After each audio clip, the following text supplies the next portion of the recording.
안녕하십니까. 재단법인 여시제와 사단법인 미래에너지 정책연구원 전력포럼이 주최하고 한국에너지공단이 후원하는 세미나 수소경제 시대 대한민국의 미래는에 참석해 주신 모든 분들께 감사 말씀 드립니다. 오늘 진행을 맡은 저는 여시제 솔루션 디자이너 송보희입니다. 여시제와 미래에너지 정책연구원 전력포럼은 그간 수소경제 실현을 위한 정책 제안 마련을 위해 협의해 왔습니다.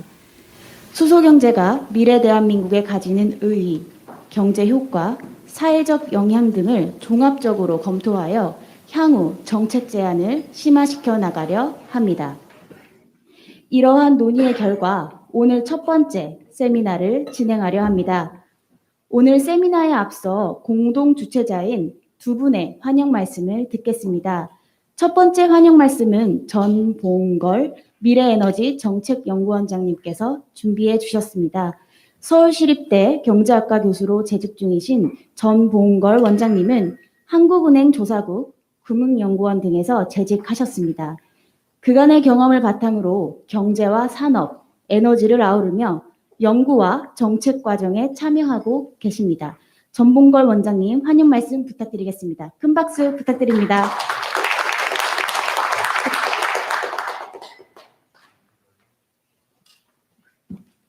네, 안녕하십니까.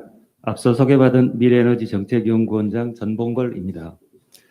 오늘 포럼에서 논의하고자 하는 수소경제는 탄소경제를 대체하는 수소가 새로운 에너지원으로 되는 경제입니다.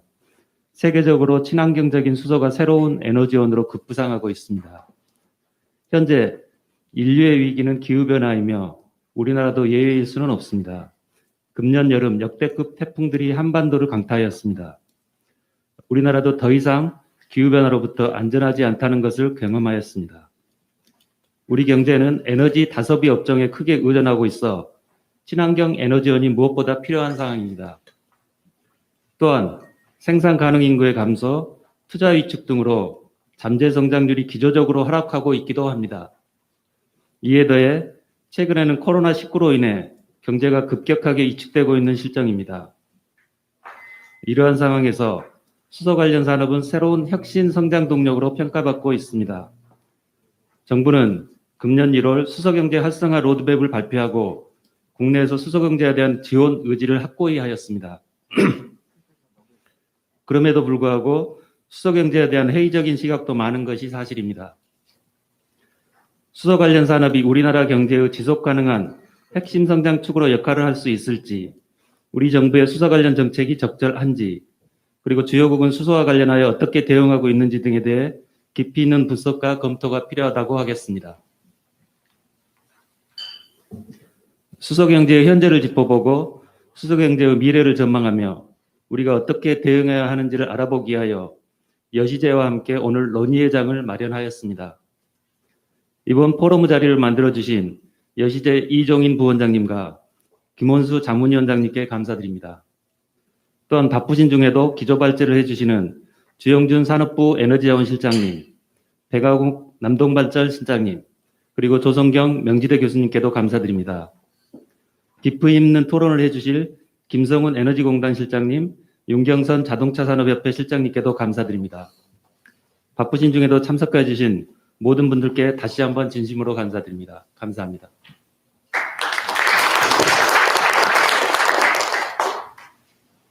네, 말씀 감사합니다. 이어서 김원수 여시제 국제자문위원장님께서 환영 말씀 준비하였습니다.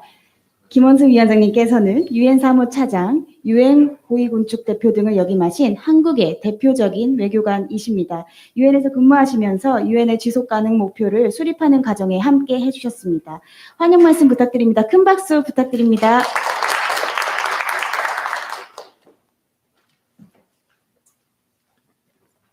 안녕하십니까. 방금 소개받은 여시제 국제자문위원장을 맡고 있는 김원수입니다. 수소경제의 미래를 대비하는 오늘 세미나에 참석해 주신 여러분, 특히 코비드-19로 인한 어려움에도 불구하고 직접 와주시고 또 온라인으로도 참석해 주신 청중 여러분께 깊은 감사의 말씀을 드립니다. 5년 전인 2015년 뉴욕의 유엔 본부에서 유엔 70주년을 기념하는 유엔 총회 정상회의가 열렸었습니다. 그 자리에서 향후 15년 동안 2030년까지 달성해야 될 지속발전 가능 목표가 만장일치로 합의되었었습니다. 저 개인적으로는 그 당시에 현장에서 세계 각국의 정상들은 물론이고 역사상 유례 없이 처음으로 유엔 총회에 직접 참석해 주신 프란시스 교황님이 간절하게 호소하고 또 이 축복을 해주시는 가운데 박수로 만장일치로 채택되는 광경을 제가 직접 지켜본 그 감격과 그 기억이 아직도 생생하게 간직하고 있습니다. 17개의 지속발전 가능 목표 중에서 중간에 있는 7번째가 감당할 수 있고 깨끗한, 그러니까 영어로는 affordable and clean energy입니다. 그러니까 그 중간에 위치한 그 의미 자체가 다른 모든 17개 지속가능 발전 목표를 달성하는데 핵심적인 요소라는 인식이 있었기 때문이었습니다. 전 세계 온실가스 매출의 60%가 에너지 소비에서 나오고 있습니다. 잘 아시는 대로. 이거는 달리 얘기하면 저희 생활에 필수 불가결한 에너지만 동시에 온실가스 매출의 주범이 되고 있는 겁니다. 그러니까 깨끗한 에너지를 만드는 것이 17개의 모든 지속가능 발전 목표를 이루는데 핵심적인 요소가 되고 있습니다. 그간 지난 200년 동안의 산업화 과정에서 인류는 에너지를 소비하면서 탄소를 배출해 왔습니다. 근데 수소는 사용을 하면 물이 만들어집니다. 그야말로 깨끗하고 친환경적이고 저희의 생활을 순환시킬 수 있는 진정으로 청정한 에너지가 되고 있는 것입니다. 그래서 지속 가능한 발전을 고민하고 있는 국제사회에서는 공해가 없고 고갈 걱정이 없는 수소를 미래의 핵심적인 솔루션으로 생각을 하고 있습니다. 지구온난화의 주범이 되고 있는 탄소 배출을 줄이기 위해서 친환경 프로세스를 통해서 그린 수소를 만들어내는 작업에 세계의 많은 나라가 박차를 가하고 있습니다. 저희도 예외는 아닙니다. 그렇지만 정부가 열심히 추진하고 있지만 아직도 국민적 공감대는 부족하지 않나 하는 그런 걱정을 하고 있습니다. 정부가 수소 경제 전환을 추진하기 위해서는 정부뿐만 아니라 산업계 그리고 사회 전체의 참여가 필수적입니다. 그래서 수소 경제로 전환이 되면 어떠한 사회적인 그 변화가 있을지 또 그것이 우리 경제에 어떠한 영향을 미치게 될지 그리고 높은 생산 비용 그리고 여러 가지 필요한 인프라에 들어가는 비용 또 그리고 수소 시설에 대해서 국민들이 막연하게 가지고 있는 심리적인 거부감 이런 것도 해결해야 될 과제들로 남아 있습니다. 오늘의 세미나를 통해서 2020년 대한민국 또 대한민국의 미래를 위해서 수소 경제가 무엇을 의미하는지 그리고 수소 경제로의 전환을 위해서 어떠한 노력이 필요할지에 대해서 열띤 논의가 있기를 기대합니다. 오늘의 세미나를 통해서 수소 경제로의 전환을 위해서 사회적 공감대가 확산되는 단초가 마련되기를 개인적으로 바람하지 않습니다.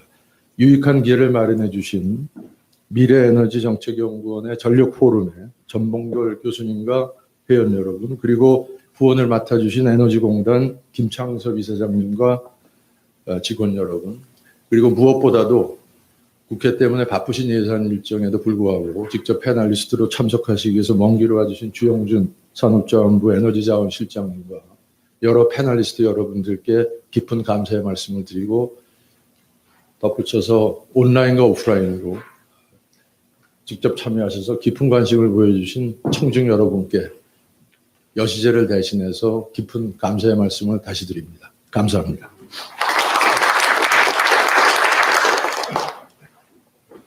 네, 환영 말씀 감사드립니다. 그럼 이어서 본격적인 세미나를 시작하겠습니다. 이번 세미나의 자장을 맡은 황세희 여시제 미래디자인 실장을 앞에 모시고 세미나를 진행을 부탁드리겠습니다.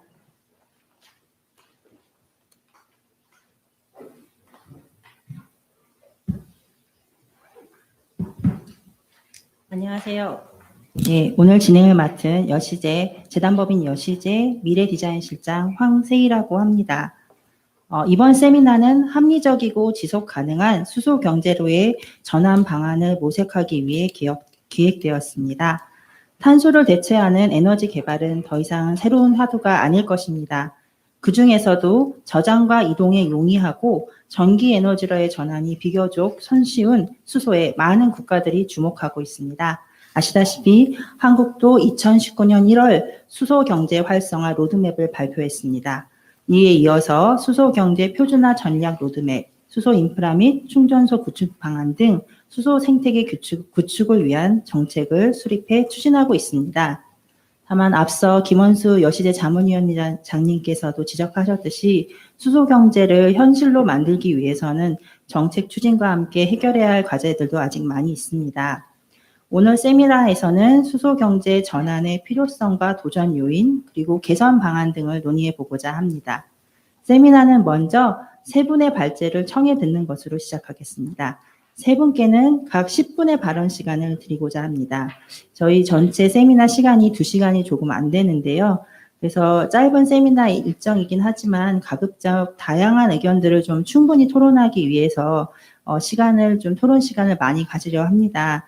그래서 발제자 분들께서는 가급적 발표 시간을 지켜주시기를 부탁드리겠습니다. 그럼 첫 번째 발표를 청해 듣겠습니다. 첫 번째 발표는 주영준 산업통상자원부 에너지자원실장께서 맡아주셨습니다. 포스트 코로나 시대의 성장 전략으로 한국판 뉴딜이 발표되었죠.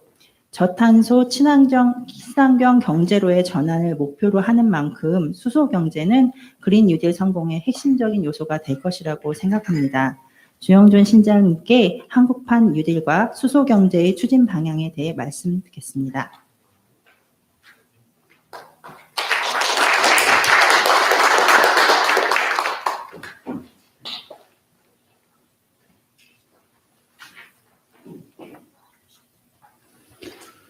네, 반갑습니다.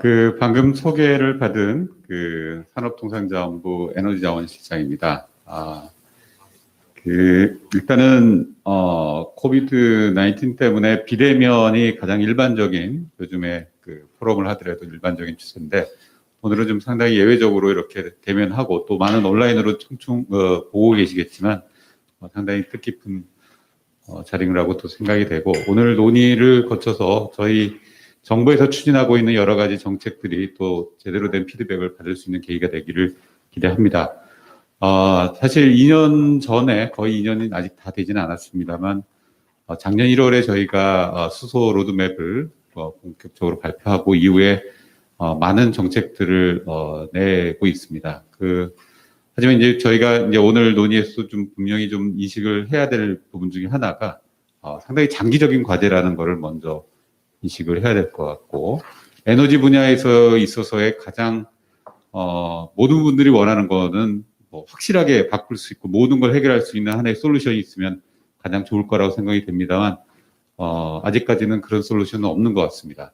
수소 역시 저희가 기대하고 있는 중요한 솔루션일 거고, 또 저희가 어떻게 하느냐에 따라서 그 솔루션이 저희 여기다 에너지가 바꾸는 세상이 바꾸는 에너지라고 말씀을 드렸습니다만, 그런 에너지원이 될 수 있을지 저희도 많이 노력을 하고 오늘 또 주신 의견도 그렇게 가져가도록 하겠습니다.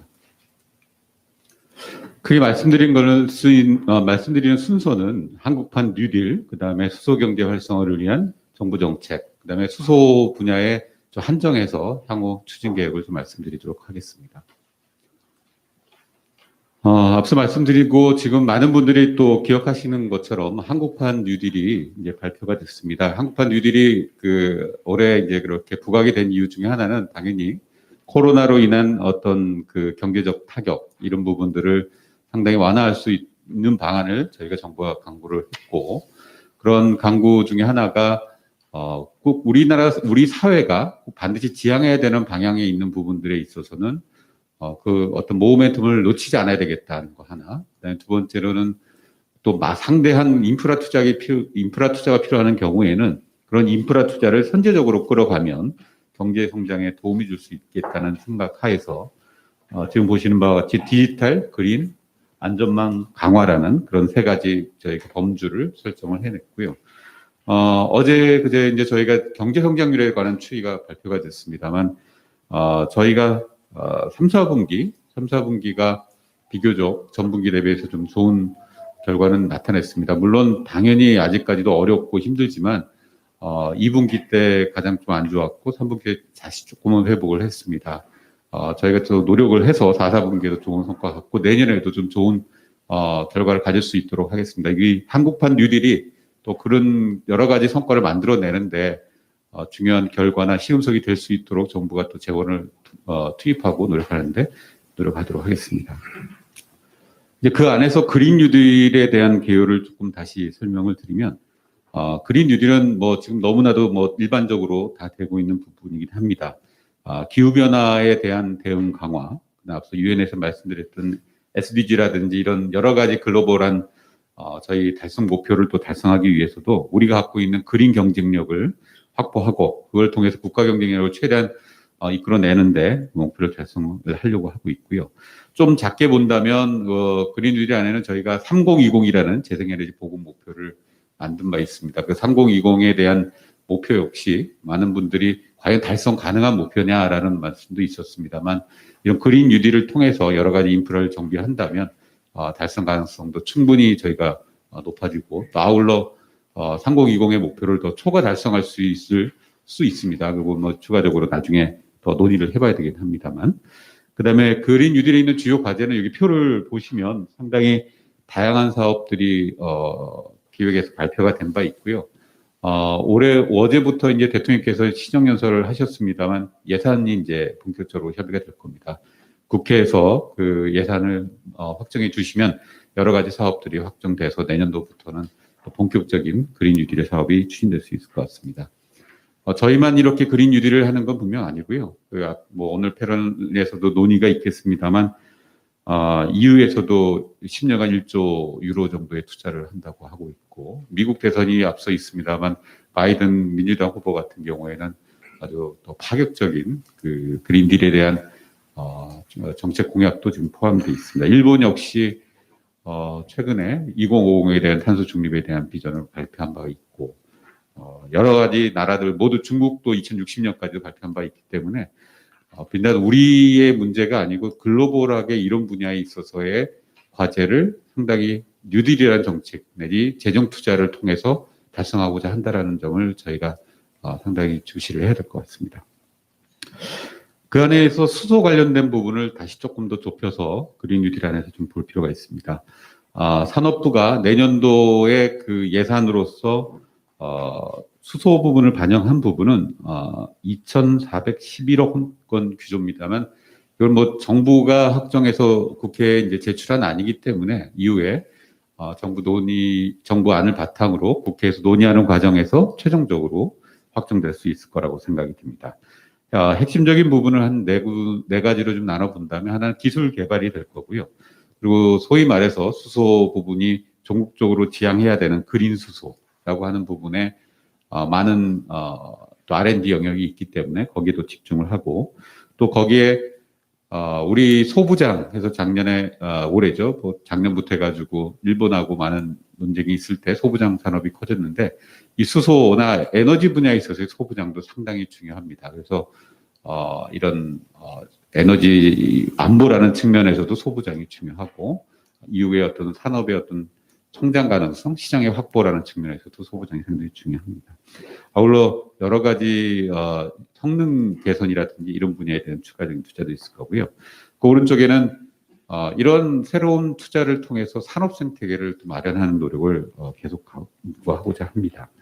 또 한 가지는 이제 안정적인 수소의 생산 공급 체계인데, 정부가 이제 하고 있는 중요한 그 예산 사업 중에 하나는 아직까지는 시장성을 확보하지 못한 여러 가지 기반 구축에 대한 수요가 있기 때문에 정부가 재정을 통해서 많이 좀 보존을 하려고 하는데, 수소 수요처하고 또 수소를 생산하는 그 곳간에 상당한 괴리가 있습니다. 그 괴리를 어떻게 저희가 연결해 낼지에 대한 공급망 인프라 전략이 또 중요하고, 또 수소 충전소가 저희는 아주 안전성을 담보하고 있고, 오히려 LNG 충전소나 뭐 다른 여타 충전소보다 훨씬 안전한 충전소라고 저희는 자부합니다만 많은 부분들에 있어서 저희가 모르는 영역이 또 있을 수 있기 때문에 여러 가지 모니터링이라든지 이런 안전과 관련된 시스템을 또 구축해 나가면서 수소 유통 기반을 좀 확충하도록 노력할 계획입니다. 또 많은 부분들에 있어서의 실생활로 느끼고 있는 그린 모빌리티에 대한 보급 확대도 또 차질 없이 추진하도록 하겠습니다. 물론 이제 앞에도 제가 정부 정책을 좀 말씀드렸습니다. 조금 더 그 몇 가지를 자세하게 좀 말씀드릴 수 있는 사항을 좀 말씀드리겠습니다. 너무 이제 수소는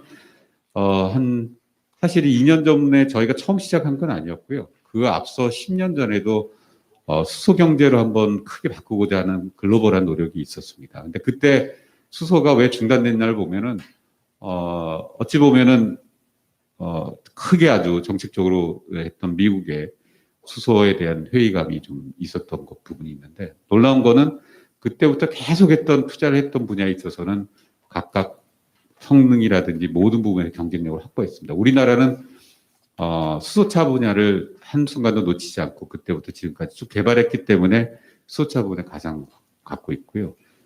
아쉽게도 저희가 생산이라든지 이런 공급 부분에서는 관련된 부분은 투자를 좀 더 적게 한 그 부분에 있어서는 미국이라든지 EU라든지 다른 나라에서의 확실한 선점이 또 노력이 있었던 것 같습니다. 지금 보시는 것처럼 수소는 다양한 그 활용이 가능하고 또 재생에너지 보급에 따라서 여러 가지 나올 수 있는 가능성 문제를 해결할 수 있는 에너지 저장 장치 중에 하나입니다. 그래서 수소를 탄소가 수소를 대체하는 그런 류의 컨셉으로도 이해할 수 있지만 재생에너지 보급에 있어서 우리가 소위 아는 리튬이온 배터리, 그 다음에 양수 발전, 이 수소 충전하는 수전에 역시 상당한 에너지 저장 장치로서의 역할이 가능하기 때문에 그런 부분을 많이 볼 필요가 있다고 생각합니다. 세계 수소 경제 전망을 한 기관들이 있습니다. 그 맥킨지가 2017년에 한 건데 2050년에는 연 2.5달러의 그 수소 부가가치가 창출되고 3천만 개의 신규 일자리를 창출한다고 보고 있고요. 저희 역시 2040년에는 고용 창출이 42만 명, 그다음에 경제 효과는 43조 원이 다를 거라고 저희도 보고 있습니다. 저희 목표는 세계 최고 수준의 수소 경제가 달성을 하고 거기에 있어서 선도 국가로 도약을 하고자 하는 부분입니다. 목표를 보시면 쭉 있는데요. 수소차라든지 충전소, 연료전지, 수소 공급 이렇게 작년에 저희가 발표를 했습니다. 물론 이제 그 사이에 여러 가지 활용도에 대한 논쟁들이 그 활용도에 대한 아이디어가 더 많이 나왔고요.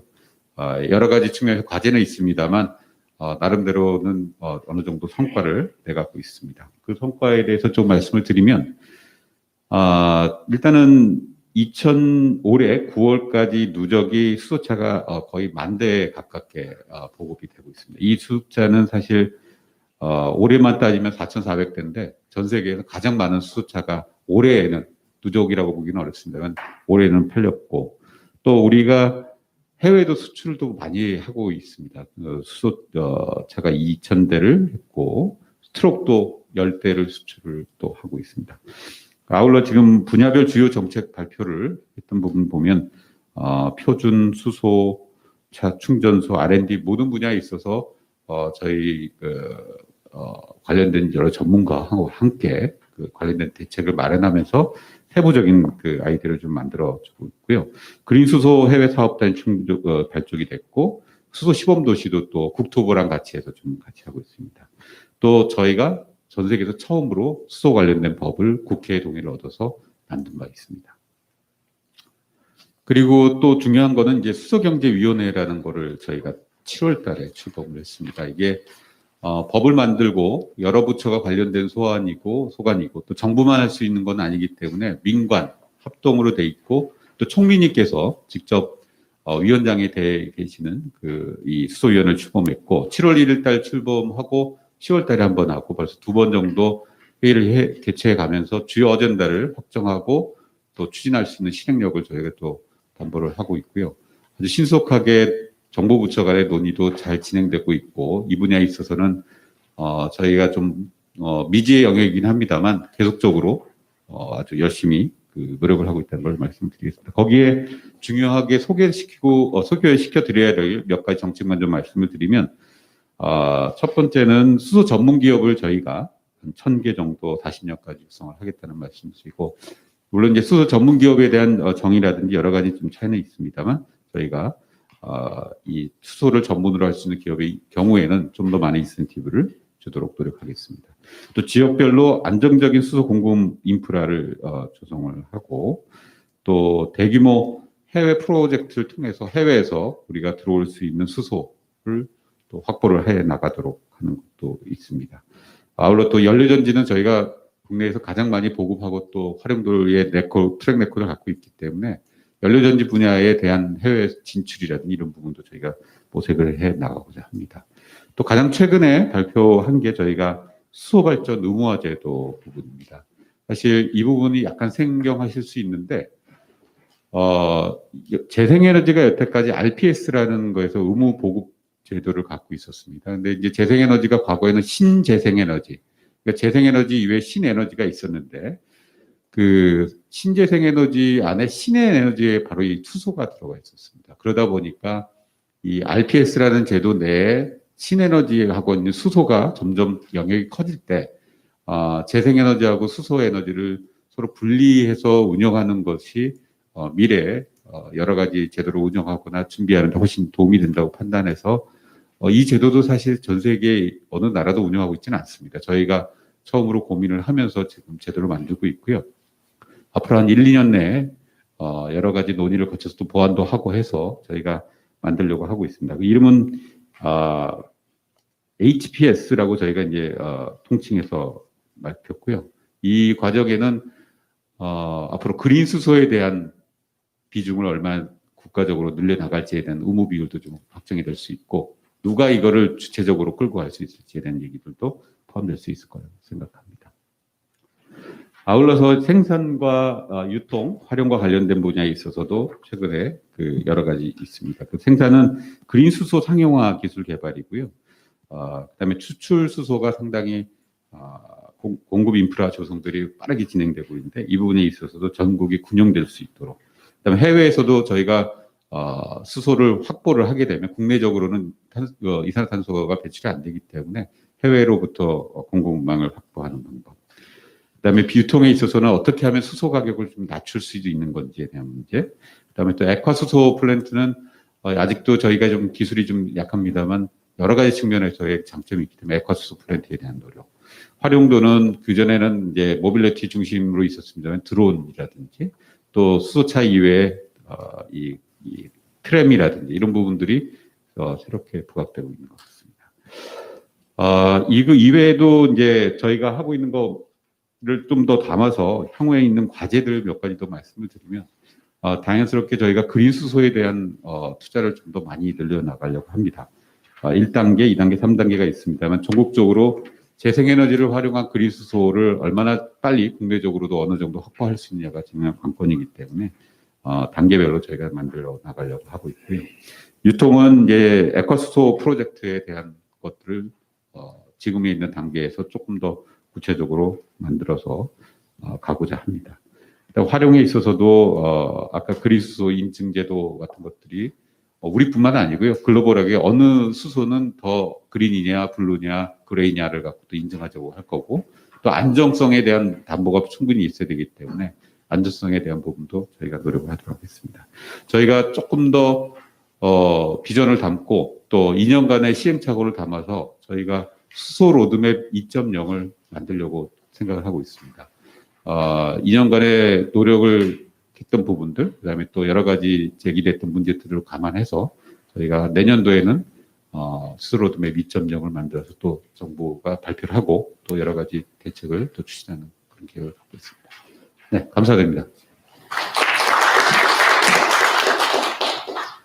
네, 주 실장님 발표 감사드립니다. 지난 2년간 수소 경제 전환을 위해서 정부가 어떠한 노력을 기울여 왔는지 좀 알기 쉽게 설명해 주신 것 같습니다. 이어서 두 번째 발표를 청하도록 하겠습니다. 이번 발표는 배광욱 남동발전 미래전략실장님께서 해주시겠습니다. 남동발전은 지난 6월 경기도 화성에서 국내 최대 규모의 연료전지 발전 사업의 상업운전을 시작한 바 있습니다. 발전용 연료전지를 통해 수소 경제가 어떻게 구현되고 있는지 배강욱 실장님의 말씀 부탁드리겠습니다.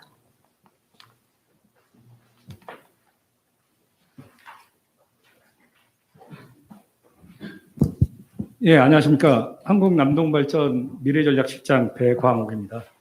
앞서 주영준 산업부 에너지자원실장님께서 발표한 수소경제 이행 방안 중 하나인 발전용 연료전지 사업에 대해 발표드리고자 합니다.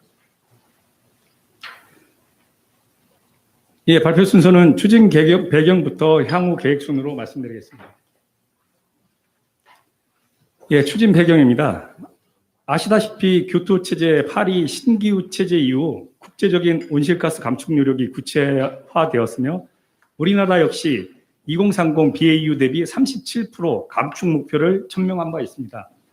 더불어 정부는 현 시점에서 더욱 강화된 목표인 2050 LEDS 장기 저탄소 발전 전략을 수립하여 유엔에 제출할 예정입니다.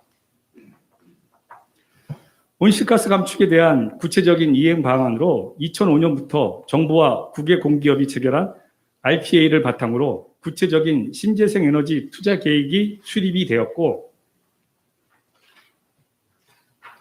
2012년도부터 본격 운영된 RPS 제도하에 발전사업자에게 일정 수준의 REC 목표가 부여되었습니다. 남동발전의 올해 REC 의무량은 약 580만 REC이며 국가 목표 비율과 당사 발전 계획량에 비례하여 부여되도록 설계되어 있습니다. 예, 연료전지의 개요에 대해 말씀드리겠습니다. 간단히 말해 물의 전기분해 역반응이 연료전지입니다. 기존의 화력발전과 비교해보면 월등히 높은 에너지 전환 효율을 자랑하며 설비 특성상 수용가 인근에 설치가 가능한 미래형 분산 발전원으로서 송배전 손실을 줄일 수 있습니다. 연료전지는 종류에 따라 출력 규모나 적용 분야가 다양합니다. PEMFC 타입은 비교적 저온에 작동하므로 현대차, 넥소 등의 수송용, 가정용 등에 쓰이며 전해질을 인산염을 쓰는 PAFC 타입은 소규모 분산 전원과 건물용 등에 주로 적용됩니다. 용융 탄산염을 쓰는 MCFC 타입은 고온 연속 운전에 유리한 부분이 있어 발전용과 선박용 등에 추천됩니다. 고체 산화물 방식인 SOFC 타입은 세라믹을 이용하므로 제조 성형 과정에서 셀 파단의 문제로 스택을 대형화하기 어려운 한계가 있으나 높은 발전 효율과 압축적 패키지의 장점으로 최근 보급이 확산되고 있는 타입입니다. 앞서 설명드린 타입에 따라 구성 요소가 달라지긴 하지만 일반적인 연료전지 시스템 개요도입니다. 수소 연료전지는 도시가스 즉 LNG를 통해 연료를 공급받고 계질기를 통해 추출한 수소와 산소의 전기화학 반응으로 전기, 물, 열을 생성하는 스택과 스택에서 발생된 직류 전기를 교류 전기로 변환 공급하는 전기 보조 장치, 스택에 수소와 산소를 공급하는 기계 보조 장치로 크게 나눌 수 있습니다. 예, 본 그림은 MCFC 타입의 연료전지 발전지 시스템 구성 요소를 좀 더 세부적으로 표현한 그림입니다. 앞서 말씀드린 기본 시스템에서 전기 판매를 위한 송수전반이 붙고 발생하는 열 판매를 위한 열 교환 설비가 추가됨을 보실 수 있습니다. 예, 연료전지 발전 시스템의 특장점을 살펴보겠습니다. 가스터빈과 같이 연소식 발전에 대비하여 삭스, 녹스 등 대기 오염 물질 배출이 거의 없고 오폐수 발생이나 용수 소모가 없어 온실가스를 저감할 수 있는 친환경 에너지원입니다. LNG에서 수소 추출 시 동일 전열량 대비 연료전지는 가스터빈에 대비하여 절반 정도 CO2를 감축시킬 수 있는 것으로 알려져 있는데 만일 그린 수소를 사용하는 수소 연료전지라면 전혀 CO2를 발생시키지 않는 친환경 발전 설비가 될 수 있습니다. 더불어 작동 부품이 없으므로 소음이 아주 낮아 소음 공해에서도 자유롭습니다. 연료전지는 태양광 풍력 등 재생에너지 발전원과 대비하여 비교 불가할 정도의 가동률로 운영할 수 있습니다. 연중 정기 점검 시간을 제외하고 밤낮 100%의 출력을 낼 수 있습니다. 그리고 연료전지는 여타 재생에너지 대비 동일 용량 기준하여 설치 면적이 많이 필요하지 않다는 장점이 있습니다. 연소 방식 대비 에너지 전환 효율이 매우 높습니다. 전기 및 열 판매를 동시에 고려하면 종합 효율이 약 90%에 육박하는 것으로 분석되고 있으며 SOFC 타입의 경우 열 판매를 고려하지 않는 순수 전력 생산 효율만으로도 60% 근처의 고효율을 보이고 있습니다. 이런 이유로 100% 수입산인 LNG를 덜 소모하면서 동일 발전량을 생산할 수 있는 장점이 있습니다. 앞서 말씀드린 다양한 이유로 연료전지는 분산 발전 전원으로 각광받고 있습니다. 도심에 설치가 가능하므로 송배전 손실이 없는 장점이 있습니다. 연료전지는 공장에서 패키지 형태로 제작되어 현장에 배관 구성 후 안치기만 하면 되므로 매우 짧은 건설 공기를 가집니다. 또한 설비 이용률이 매우 높고 RPS 가중치 2.0을 적용받는 대상이므로 REC를 단기 다량 확보할 수 있는 좋은 수단이 됩니다. 남동발전에서는 RPS 이행을 위한 연료전지 발전 사업을 분당에서 시행을 하기로 결정했습니다. 이유는 분당 사업장은 남동 자체 사업장으로 부지 매입 및 임대 필요가 없고 복합발전소 부지로 송 배전망과 가스 배관이 완비되어 있었습니다. 또한 소매용 가스 요금이 아닌 발전용 가스 요금제를 적용받을 수 있는 사업장으로 저렴한 가격에 연료 확보가 가능했습니다. 연료전지 보급이 확대됨에 따라 발전용 가스 요금 이슈가 제기되어 현재는 연료전지 전용 요금제가 적용되고 있음을 참고로 말씀드립니다. 끝으로 열 판매가 가능한 사업장으로 연료전지의 부산열을 판매하기에도 최적의 입지였습니다. 분당은 2006년 1단계를 시작으로 6단계까지 다양한 타입과 용량의 연료전지 사업을 보시는 바와 같이 전개하였습니다. 이 중 1단계 MCFC 연료전지는 포스코 에너지 연료전지 사업 축소에 따라 운영 유지가 어려워져 지난 2019년에 공식 폐지되었습니다. 분당 1단계 연료전지는 국내 최초의 상업발전용 연료전지라는 의의가 있고 3단계는 세계 최초로 단층 구조가 아닌 복층 구조의 연료전지를 설계 채용한 사업이라는 의의가 있습니다. 분당 6단계 연료전지는 국내 최초로 도입된 SOFC 연료전지 사업이며 후속 사업의 테스트베드 역할을 톡톡히 수행하고 있습니다. 남동에서 운영 중인 분당의 연료전지 사업을 말씀드리겠습니다. 안산 목합발전소 내에서 운영 중인 안산 연료전지가 있고 남동이 지분 출자하여 건설한 화성 연료전지 발전소가 있습니다. 여수 연료전지는 이달 말 공식 준공 예정이며 현재 상업발전 시운전 중에 있습니다.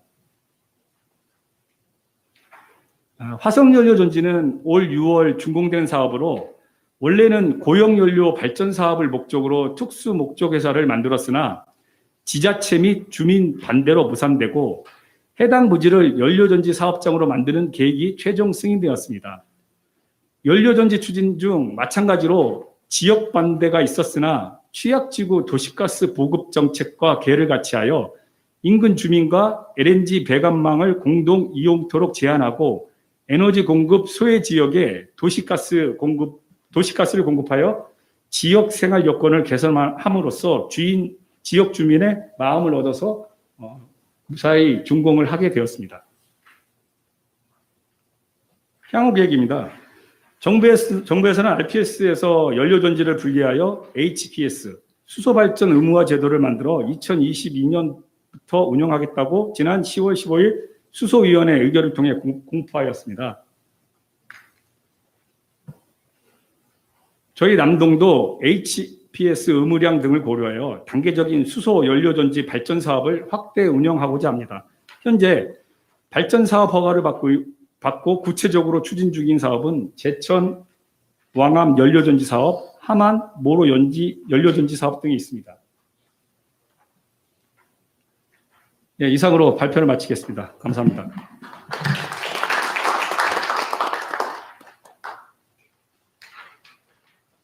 예. 그간 남동발전에서 어떻게 연료전지 사업을 진행하게 되었고 어떠한 연료전지의 그 장점이 있는지 알기 쉽게 설명해 주셨습니다. 발표 감사드립니다. 마지막 발제는 조성경 명지대학교 박목기초대학 교수님께서 준비해 주셨습니다. 앞선 두 분께서는 수소경제를 추진하는 정부와 산업계의 생각을 여쭈어 볼 수 있었는데요. 조성경 교수님께서는 다른 나라들의 추진 현황을 점검해 주시겠습니다. 세계적인 수소경제의 전환의 흐름을 각국은 어떻게 준비하고 있는지 조 교수님 말씀 청해 듣겠습니다.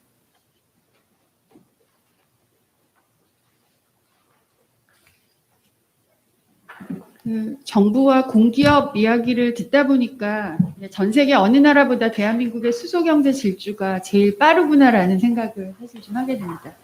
물론 뭐 그 질주가 빠르다고 해서 그게 뭐 반드시 실현된다라는 건 아니지만 어쨌든 함께 한다는 거에 중요한 의미가 있다고 생각을 합니다. 수소 경제를 향한 전 세계 움직임의 동력은 2018년 10월 도쿄 선언에서 찾을 수 있습니다.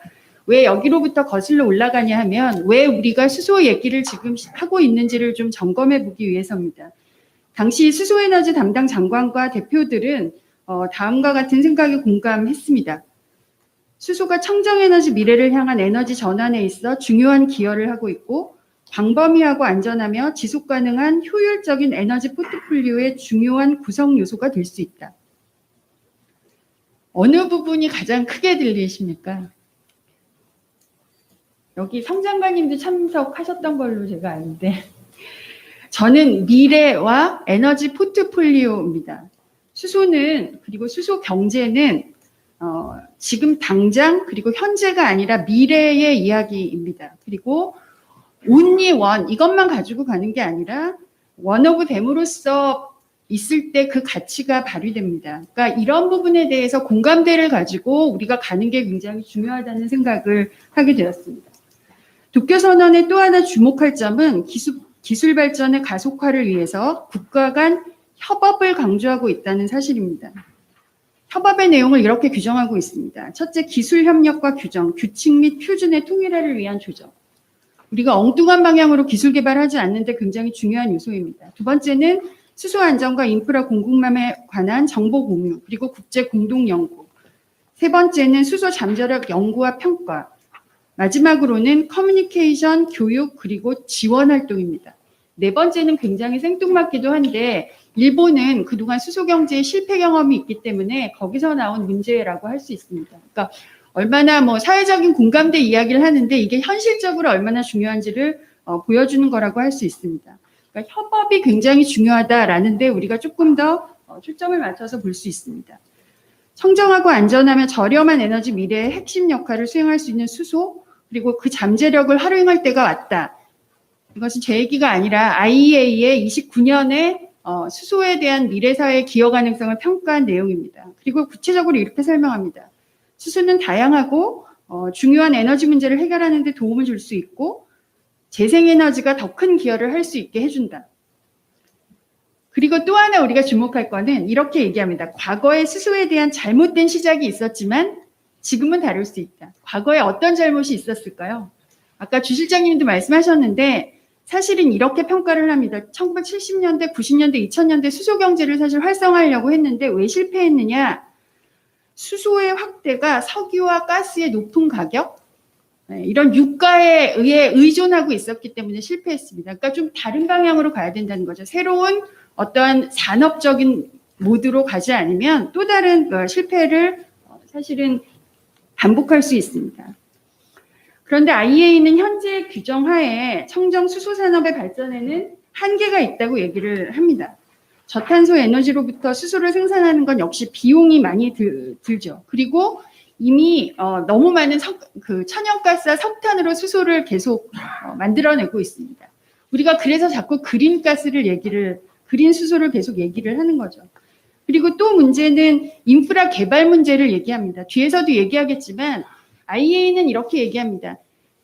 어느 나라에 모두에게 통용되는 완벽한 수소 정책은 없다는 거죠. 자기 나라에 맞는 걸 선택을 해야 된다. 그래서 어떤 나라는 석탄과 그런 그 자원이 많으면 그 인프라를 이용해서 일단 수소를 많이 만들어라. 그래서 이거 가지고 산업적으로 좀 확산을 하자. 어떤 나라는 재생에너지가 훌륭하면 그걸로 하자. 그래서 미래에 수소로 모아가자.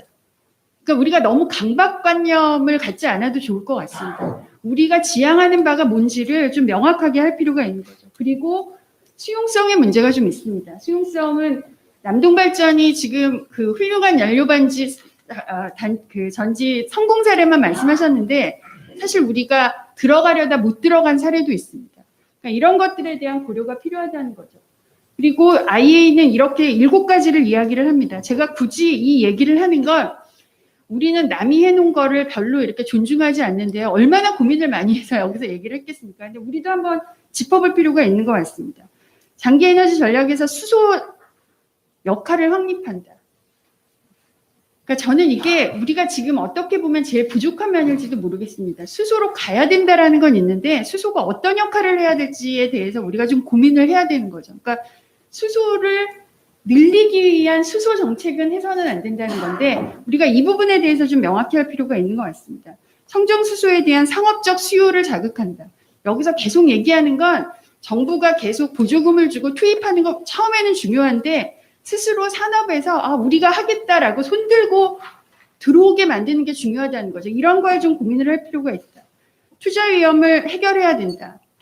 여기 뭐 그 민간에서도 오셨는데 수소에 지금 투자하시겠습니까? 라고 물어보면 아마 확실하게 답하시기 어려울 겁니다. 이런 것들을 좀 해결해 주는 거, 그 다음에 R&D 지원하는 거, 불필요한 규제 장벽 제거하는 거, 그 다음 국제적인 협력을 통해서 좀 진행사항을 추적하는 거, 그 다음에 향후 10년간 추진력을 더욱 높일 수 있는 4가지 기회를 또 얘기를 하고 있습니다. 이런 부분들. 그 다음에 이것과 함께 작동해야 하는 5가지 정책 유형을 얘기를 하고 있습니다. 근데 이런 것들을 좀 꼼꼼히 살펴본다면 우리한테 굉장히 좋은 시사점을 주지 않을까라는 생각이 듭니다. 아까 말씀드린 것처럼 여기서 강조하는 건 모두에게 맞는 게 없기 때문에 맞는 걸 찾아라. 그리고 좀 우리도 자신감을 가졌으면 좋겠습니다. 아까 주 실장님께서 이렇게 맨 뒤에 보면 세계 최고의 수소 경제 뭐 이런 얘기를 하셨는데 저는 요즘 유행하는 거 제가 좋아하진 않지만 세계 최고가 아니라 K 수소 공유제가 만들어져야 된다고 생각을 합니다. 그거는 어떤 형태로 만들어질지 우리의 이제 고민이 거기에 들어가야 된다는 생각을 합니다. 여기 제가 이거 보여드리는 이유는 저기 보면 암모니아가 있습니다. 요즘 전 세계는 수소와 관련해서 암모니아에 굉장히 집중하고 있습니다. 왜 그럴까에 대해서 좀 고민을 할 필요가 있습니다. 뭐 이런 것들은 여러분들이 잘 아실 것 같고요. 이렇게 보면은 각국마다 정말 열심히들 하고 있습니다. 그러니까 뭐 이걸 제가 하나하나 읽을 필요는 없을 것 같고, 근데 각국마다 조금 더 다릅니다. 자기 여건에 따라서.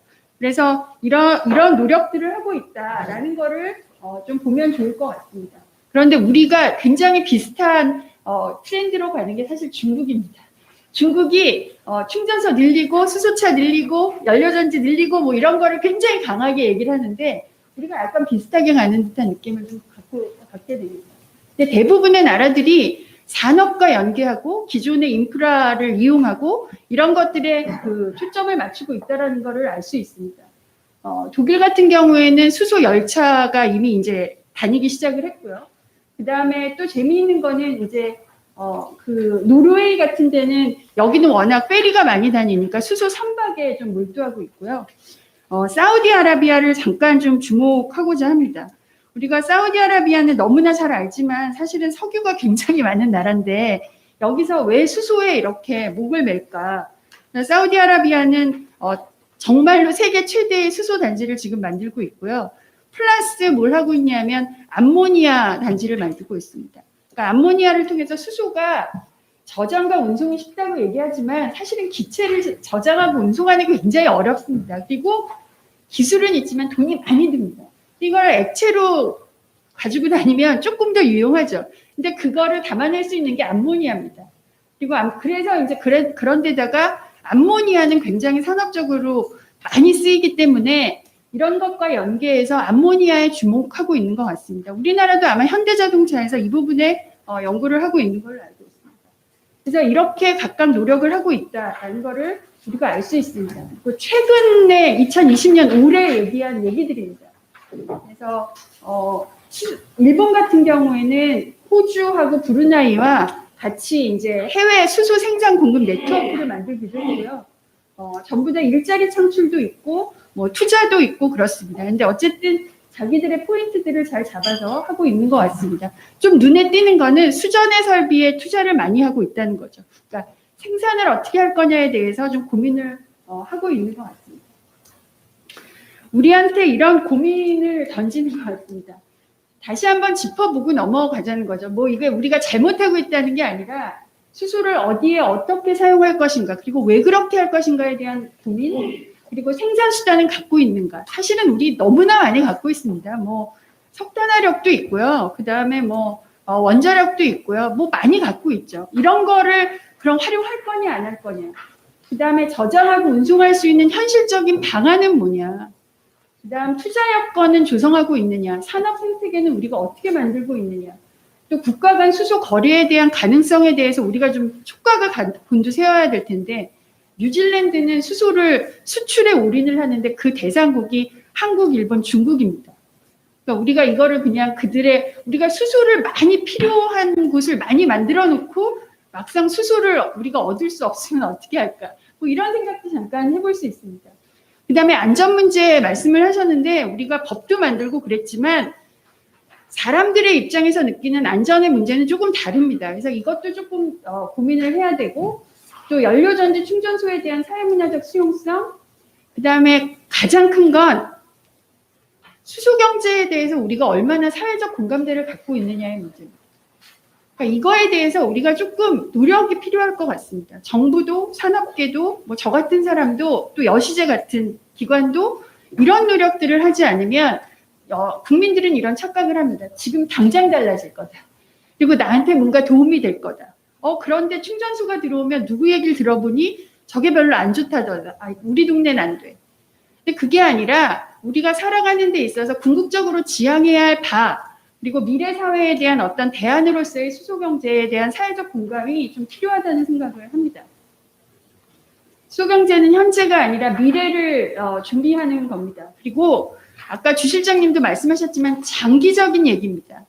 근데 이거를 정부가 자꾸 마치 지금 막 뭔가 될 것처럼 얘기하면 국민들도 거기에 같이 막 동요될 수밖에 없습니다. 그래서 이 부분을 좀 우리가 좀 강조를 해야 되지 않을까라는 생각이 듭니다. 그리고 더 중요한 건 장기 프로젝트이기 때문에 흔들림 없이 계속 이 프로젝트를 갖고 갈 수 있는 주체가 중요합니다. 누가 할 것인가의 문제입니다.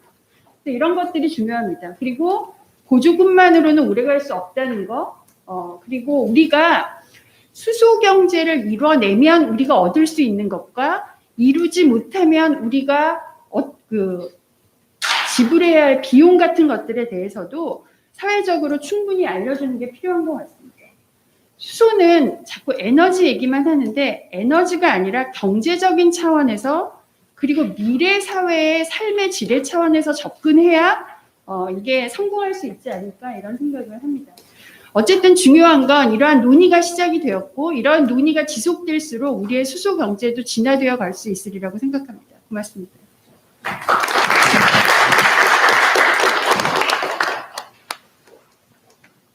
예, 발표 감사합니다. 국제사회에서 수소 경제에 대한 고민은 어떻게 진행하고 있었는지, 그리고 각국의 상황 위에 비추어 봤을 때 한국이 앞으로 고민해야 될 지점들을 아주 알기 쉽게 설명해 주신 것 같습니다. 좋은 발표를 해주신 세 분께 감사드립니다. 이어서 각 토론자의 지정 토론을 진행하겠습니다.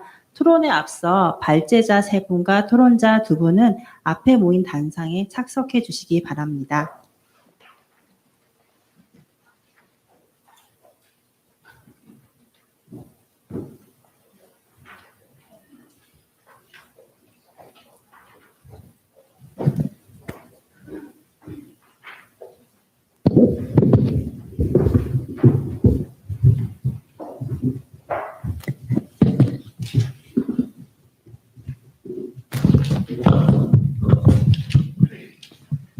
예, 그럼 이어서 토론을 시작하도록 하겠습니다. 토론회는 수소 경제 전환에 직접 참여하고 계시는 전문가분들을 모셨는데요. 두 분의 토론자께는 각 5분의 발언 시간을 드리도록 하겠습니다. 먼저 김성훈 한국에너지공단 신재생 정책실장님을 모셨습니다.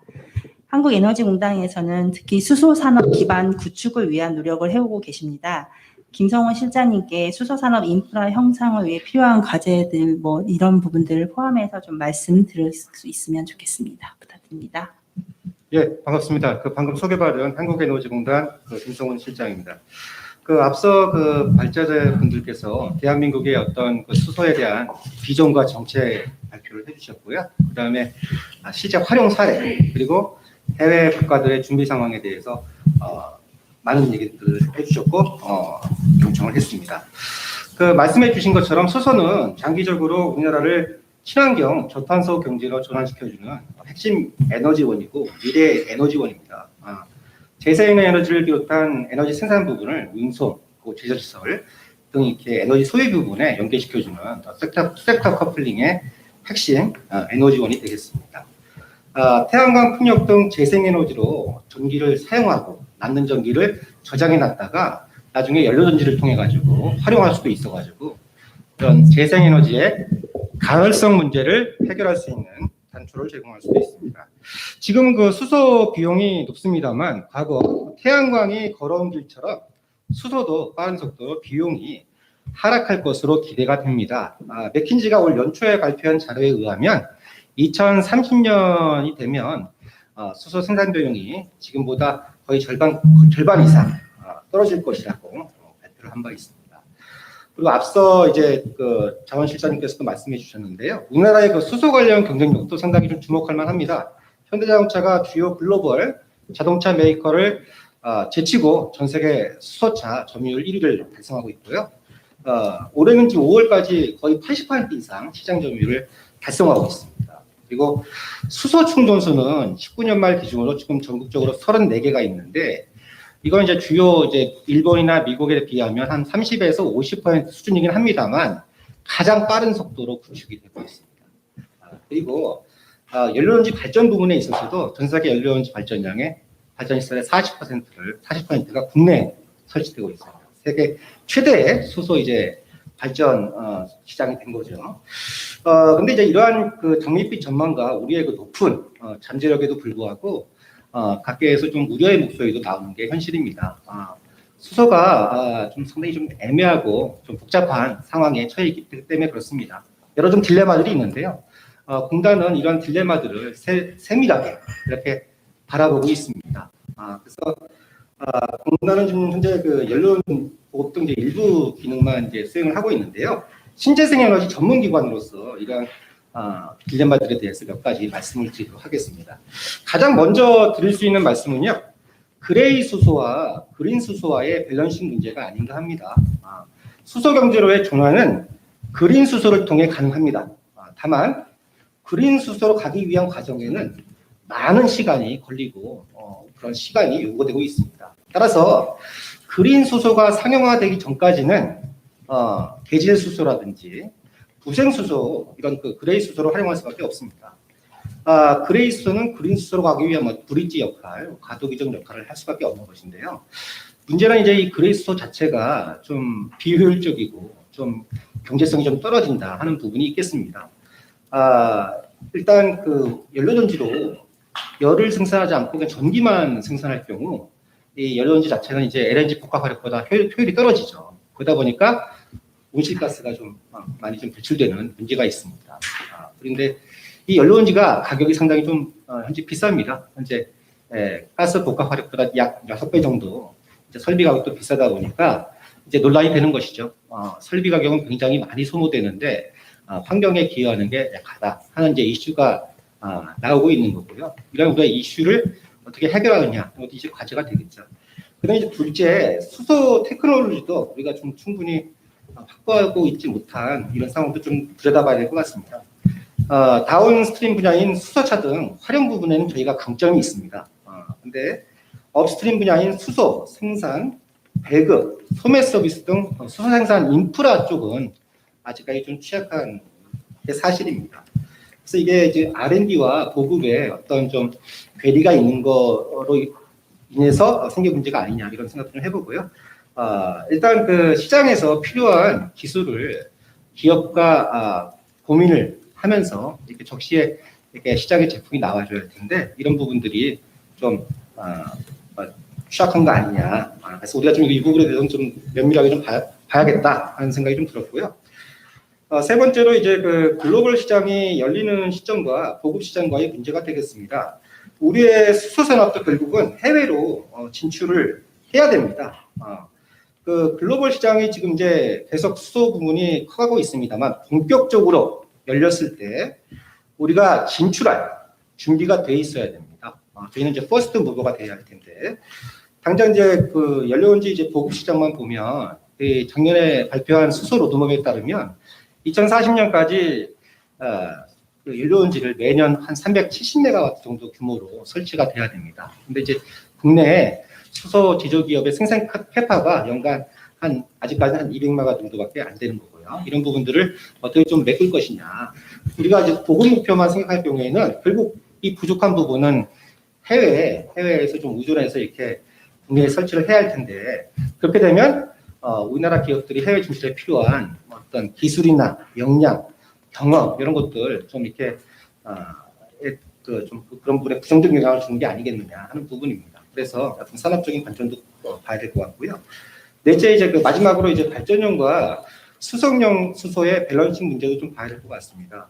각기 시장에서 필요로 하는 수소를 어떻게 원활히 공급할 수 있느냐 하는 겁니다.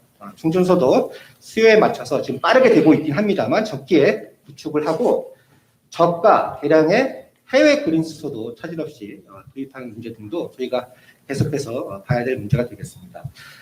그동안 이제 공단에서 조심스럽게 바라본 딜레마들을 말씀드렸었는데요. 수소는 그 조성경 교수님께서 말씀하신 것처럼 장기적인 접근이 필요한 분야입니다. 앞서 말씀드린 문제들 때문에 접을 수 없는 우리가 반드시 가야 할 길입니다.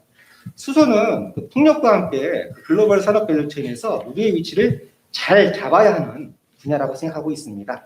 산업 정책적 관점에서 보급 정책이 수립되고 실현되어야 성과가 나오지 않겠나 생각을 하고 있습니다. 얼마 전 정부에서는 주영준 실장님께서 발표하신 것처럼 수소산업 생태계 경쟁력 강화 방안을 발표를 했습니다. 그래서 이러한 이런 딜레마들, 문제들 이런 것들을 하나하나 해결을 해 나가겠다는 정부의 의지를 표명한 바 있고요. 수소 공급 의무화 제도인 HPS를 통해 가지고 그린 수소 의무화 이런 것들을 좀 앞당기기 위한 대책을 어떤 로드맵 형태로 발표한 바 있습니다. 공단도 앞으로 이러한 문제들 고민을 하고요. 정부 움직임에 맞춰서 필요한 것들을 해 나가도록 하겠습니다. 경청해 주셔서 감사합니다. 네, 발언 감사드립니다. 수소산업 인프라 생태계 형성이 가지고 있는 여러 가지 딜레마를 알기 쉽게 잘 정리해 주신 것 같습니다. 이어서 윤경선 한국자동차산업협회 환경기술실장님 발언 듣겠습니다. 수소경제에서 아무래도 여러 번 언급되었듯이 가장 주목받고 있는 부분이 수소차가 아닌가 합니다. 자동차 산업에서 진행 중인 수소경제 전환 동향 등을 포함해 발언 부탁드리겠습니다. 네, 반갑습니다. 방금 소개받은 한국자동차산업협회 윤경선 실장입니다. 저는 이 수소 경제 관련해서 자동차 산업이 어떤 이제 역할을 할 수 있는지 자동차 산업 업계에서 왔기 때문에 그 관점에서 좀 말씀을 드리겠습니다. 제가 볼 때는 이 자동차 산업이 수소 경제로 가기 위한 중요한 이제 플레이어 중에 하나가 이제 자동차 산업이 아닌가 생각을 합니다. 우리나라만 하더라도 이제 자동차가 2천만 대 이상 운행이 되고 있고, 만약에 이제 이 수소차가 보급이 된다면은, 이 자동차 산업이 수소의 최대 수요차가 될 것이고, 어쨌든 자동차가 운행이 되기 위해서는 수소 생산이라든가 유통, 충전, 전 부분이 다 이렇게 체계적으로 돌아가야지 자동차가 운행될 수 있기 때문에 자동차 산업이 수소 경제를 견인하는 데 중요한 역할을 할 수 있다 이렇게 생각을 합니다. 자동차에 적용되는 기술은 뭐 여러 가지 이제 뭐 포크레인이나 지게차 같은 건설 기계, 그다음에 드론, 선박, 철도 이런 데 응용을 할 수 있기 때문에 상당히 전후방에 미치는 영향이 다른 산업에도 미치는 영향이 크다 이렇게 볼 수가 있습니다. 저희가 그 금년 8월 기준으로 전 세계 이제 수소차 보급 대수를 좀 파악을 해봤는데 금년 8월 말 기준으로 23,000대 정도 이제 전 세계 보급이 되고 있습니다. 아직은 아주 초기 단계 보급 시장이라고 보시면 될 것 같고요. 그 중에서 우리나라가 9,100여 대 정도 판매를 하고 있습니다. 전 세계 이제 수소차 시장의 한 40% 정도를 이제 담당을 하고 있고요. 두 번째가 미국이 한 8,400대 정도 보급을 하고 있습니다. 그 다음에 일본이 한 3,700대 정도 보급을 하고 있습니다. 메이커별로도 보면은 지금 이제 그 수소차를 만들어서 보급하고 있는 메이커는 현대하고 도요타, 그 다음에 혼다 이렇게 3개 메이커 정도 되고 있는데, 현대가 금년 8월 말까지 누적 보급이 11,000대 정도 됩니다. 사실은 작년까지만 해도 이제 도요타가 가장 많은 수소차를 보급을 하고 있었는데, 올해 이제 현대차가 가장 많이 판매한 그 메이커로 부상을 했습니다. 그 다음에 뭐 혼다는 한 1,700여 대 정도밖에 안 되기 때문에 좀 뒤쳐져 있다고 볼 수 있고요. 각국에서도 이제 아직은 보급이 초기 단계지만은 이 수소차 보급을 위한 그 적극적인 로드맵을 가지고 있습니다. 독일 같은 경우가 2030년까지 180만 대 정도 보급을 목표로 하고 있고요. 중국이 100만 대, 그 다음에 일본도 한 80만 대 정도 보급을 목표로 하고 있습니다. 우리도 2030년까지 85만 대 보급을 목표로 하고 있고요. 2030년까지 수소 충전소도 한 660개 정도 설치를 목표로 하고 있습니다. 앞서 이제 주영준 실장님 말씀하신 것처럼 이를 좀 체계적으로 달성하기 위해서 수소법을 제정을 했고 수소위원회 출범을 해서 보급에 따른 여러 가지 애로사항이나 문제 이런 것들을 차근차근 해결해 나가고 있습니다. 좀 산업적인 관점에서 보면은 우리가 왜 이제 수소차에 좀 그 정책을 집중해야 될 필요가 있는지 좀 볼 수가 있을 것 같습니다.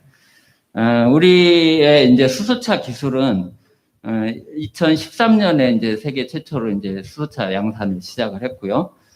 지금 핵심 부품의 99% 이상을 국산화를 했습니다. 국내 부품 업체들이 자체 기술로 이제 부품을 생산을 하고 있고, 지금 이제 미래차로 가면서 사실은 고용이나 부품업계 문제들을 많이 걱정을 하고 있습니다. 앞에 그 주 실장님 자리에서 언뜻 이제 자료가 나왔었는데, 기존 내연기관은 부품 수가 3만 개 정도 됩니다. 근데 이제 전기차 같은 경우는 19,000개 정도밖에 안 되거든요. 그러면은 한 30-40% 정도 되는 부품업계가 좀 어려움을 겪을 수밖에 없는 상황인데, 수소차는 전기차보다는 훨씬 시스템적으로 좀 복잡하기 때문에 기술, 그러니까 뭐 아무나 이제 그 수소차를 제조할 수 있는 그런 그 기술을 가지고 있는 것도 아니고, 그 다음에 부품업계도 부품도 24,000개 정도 됩니다. 전기차보다는 많이 부품을 가지고 있거든요. 그래서 부품 생태계 측면에서도 수소차 쪽에 좀 그 정책을 좀 역량을 집중을 해야 되지 않나 이런 생각이 들고요. 그런 관점에서 뭐 그 지금 저희가 이제 수소차 보급에 좀 해결돼야 될 과제들을 한 3가지 정도 제가 좀 말씀을 드리겠는데, 일단 충전소 보급이 굉장히 시급합니다. 올해까지 누적 이제 171개를 수소 충전소 구축을 목표로 하고 있는데, 지금 그 앞서 우리 그 조성경 교수님 말씀하셨는데, 이 수소 경제에 대한 사회적 공감대의 문제가 있는 건지 모르겠는데, 어쨌든 지역에서의 이제 수소 충전소 구축에 대한 반대가 심해가지고 상당히 수소 충전소 구축에 어려움을 겪고 있습니다. 일단 충전소가 좀 구축이 돼야지 차량 운행이 필요한데, 그 차량 운행 가능한데 그런 부분이 가장 애로가 있고요. 그 다음에 이제 충전소의 그 기술들이 사실은 해외 설비들을 많이 사용을 하고 있습니다. 그래서 충전소가 막 고장이 나면은 설비 때문에 뭐 1, 2개월씩 이렇게 그 가동이 중단되는 경우도 있고, 그래서 이 충전소의 그 어떤 그 설비들에 대한 국산화도 지금 필요한 시점이고요. 그다음에 이제 수소 생산이나 유통, 충전 과정에 아직은 이제 국내 이제 기술력이 좀 떨어지는 부분들이 많습니다. 이런 것도 빨리 기술을 확보해야지 어쨌든 수소 공급까지의 가격 경쟁력을 가지고 갈 수 있습니다. 가격 코스트를 다운을 시킬 수 있기 때문에 그 부분들은 상당히 필요하고요. 그 보조금 정책, 아까 이제 뭐 오랫동안 이제 보조금 정책 오래 가져가는 게 좋지 않다고 이제 말씀하시는데 그런 말씀도 있었는데 사실은 자생적인 시장을 빨리 확보하는 게 중요하고 그러기 위해서는 상당 기간은 이 정부의 보급 정책, 그 인센티브 정책이 저는 필요하다고 좀 판단하고 있습니다. 저희가 그 미래차 이 전환 관련해서 부품업계 실태 조사를 좀 해봤는데 상당 부분 이제 부품 미래차 전환에 어느 정도 이제 성과를 내고 있는 부품업체들 얘기를 들어보면은 어떤 기술 개발하는 데 한 3년에서 6년 정도 이제 기간이 필요하고 그 기간 동안에 계속해서 이제 투자가 필요한 부분이죠. 투자가 됐다 하더라도 실제 이제 양산에서 수익을 창출하는 업체는 한 17% 정도밖에 안 됩니다. 그래서 상당 기간 투자가 필요하기 때문에 당분간은 이 보급에 대한 인센티브 정책이 반드시 좀 필요하다 이렇게 생각이 됩니다. 그래서 결국은 이제 또 앞서도 말씀드렸는데 이제 친환경 환경을 보호하기 측면이라고 하면은 그린 수소를 이제 생산해서 유통하는 게 궁극적으로 빨리 해결이 돼야지 될 것 같다 뭐 이런 생각을 합니다. 네, 이상 그 토론 말씀 마칩니다. 예, 발언 감사드립니다. 자동차 산업업계 입장에서 다양한 과제들과 나아갈 방향 말씀 주셨습니다. 어제인가 그제 이제 해외에서 보도된 것들 중에 하나가 중국이 2035년부터는 내연기관을 사용하는 자동차의 판매를 이제 금지하겠다라는 발표가 있었다고 하더라고요. 아무래도 자동차 산업 자체가 뭐 유럽에서도 이미 그러한 정책들이 다양하게 나오고 있고 친환경 자동차로 뭐 앞으로 근 10년에서 15년 사이에는 전반적인 전환을 해야 되는 것이 어떤 시대적인 과제인 것 같습니다. 그런 면에서 오늘 말씀 감사하고요. 이렇게 이제 지정 토론자들의 의견을 포함해서 이제 5분의 말씀들을 들었는데, 먼저 발제를 하셨던 3분께, 지금 있었던 논의들을 바탕으로 추가 발언 기회를 드리고자 합니다. 먼저 주영훈 실장이 아무래도 여러 가지 정책적인 부분에 대한 다양한 의견들이 나왔는데, 혹시 추가로 말씀하실 부분 있을지 여쭙고 싶습니다. 네, 많은 말씀 주셨고요. 저희가 고민하고 있는 거하고 많이 궤를 같이 하기 때문에 주신 의견들 저격하면서 정부 정책에 반영토록 하겠습니다. 수소를 어떻게 보느냐에 대한 시각은 뭐 각각 다를 수 있을 것 같습니다. 뭐 사업하시는 분이나 또 그럴 수 있고 아니면 정부에서 바라보는 시각을 조금 더 부연하면은 대통령께서 어제 시정연설에서 우리 탄소 중립에 대한 어떤 목표를 말씀할 때 2050년을 말씀하셨습니다. 사실 탄소 중립이라는 거를 한 국가가 실현을 하려면 이 에너지 분야에서도 당연히 탄소 중립을 실현해야 되겠지만 에너지를 생산하는 쪽이요. 근데 수요를 하는 많은 분야에 있어서의 탄소 중립을 하려면 상당히 많은 기존에 생각하지 못했던 과제들이 있을 것 같습니다. 하나가 이제 전기화라는 측면을 생각해야 되는데요. 우리가 전기를 쓰지 않는 거를 전기화한 다음에 전기를 탈탄소로 바꾸게 되면 아주 손쉽게 이제 탄소 중립이 되겠죠.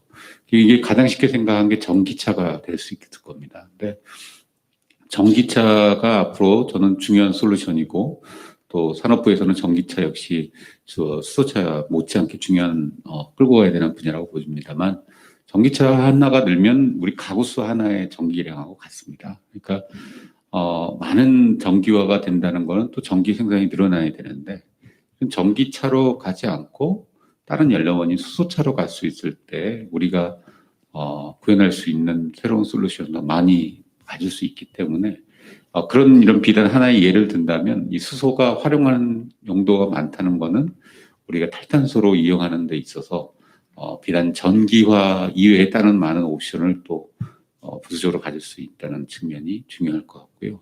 그다음에 아까 이 수소가 갖고 있는 분산 에너지와의 특성, 그다음에 재생 에너지와의 결합을 통해서 그린 수소를 만들 수 있는 그런 측면에서 아주 중요한 솔루션이라고 생각합니다. 그리고 조영용 교수님께서 말씀하셨던 그 글로벌 노력과 관련해서는 저도 계속 그 여러 가지 회의를 가보면 아주 진짜 빠른 속도로 수소에 대한 각국의 관심이 늘어나고 있다는 거. 그다음에 IEA 자체가 수요 석유 시대의 어떻게 안정적인 공급을 할 건지에 대한 것이 원래 탄생의 배경이었는데 거기서도 IEA도 역시 수소를 주목하고 있다는 점. 뭐 모든 국가들이 이제 수소는 큰 흐름으로 받아져 가고 있는 그런 방향을 봤을 때 저희가 이제 가고 있는 이 방향에 대해서 물론 여러 가지 불확실성은 있습니다만 우리가 꼭 가야 되는 방향이라고 생각이 들고요.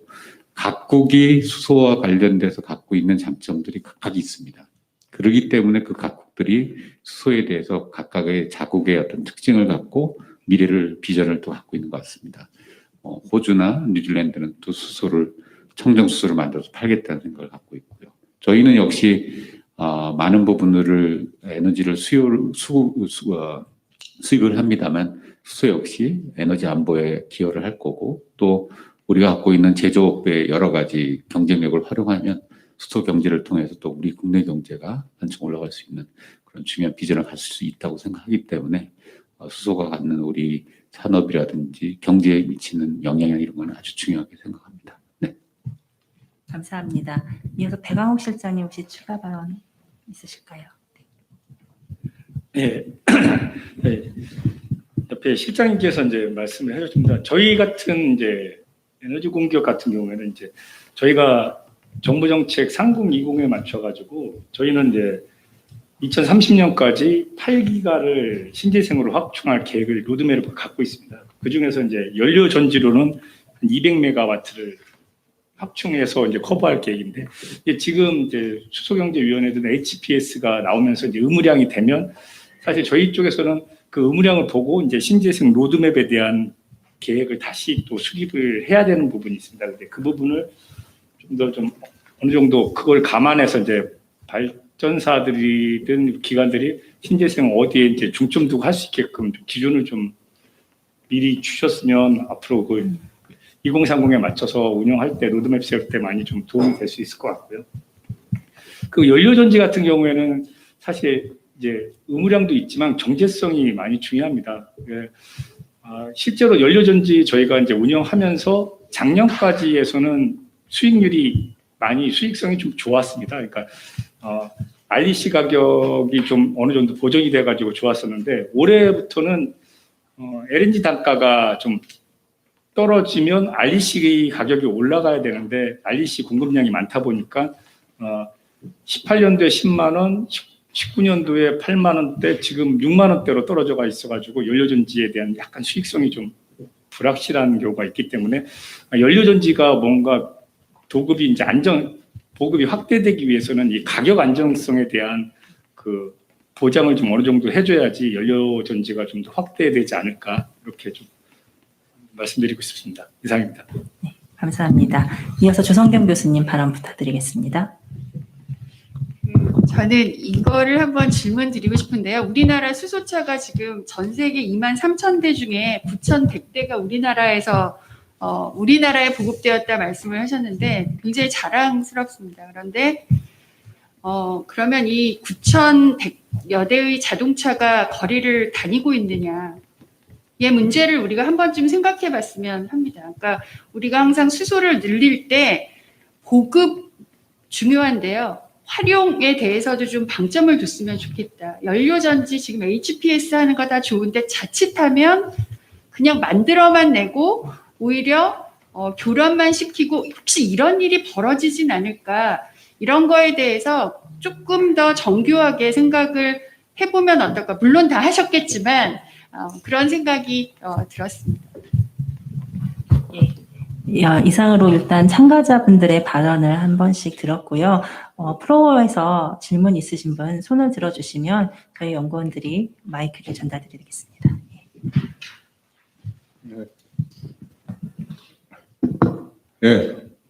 저는 전력 포럼 활동하고 한국전기연구원의 전기연구원 이창호라고 합니다. 오늘 지금 세 분 발표해 주셨는데 저는 좀 현실적인 질문을 좀 드리고자 싶어서 우리 주 실장님한테 말씀을 좀 드리겠습니다.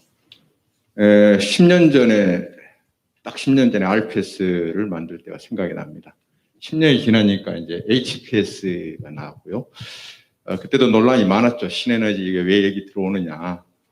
그래서 개념적으로 보나 또 지금의 우리 또 발표자께서 말씀하셨던 시장의 어떤 지금 상황으로 보나 그걸 분류한 거는 매우 타당한 것 같은데요.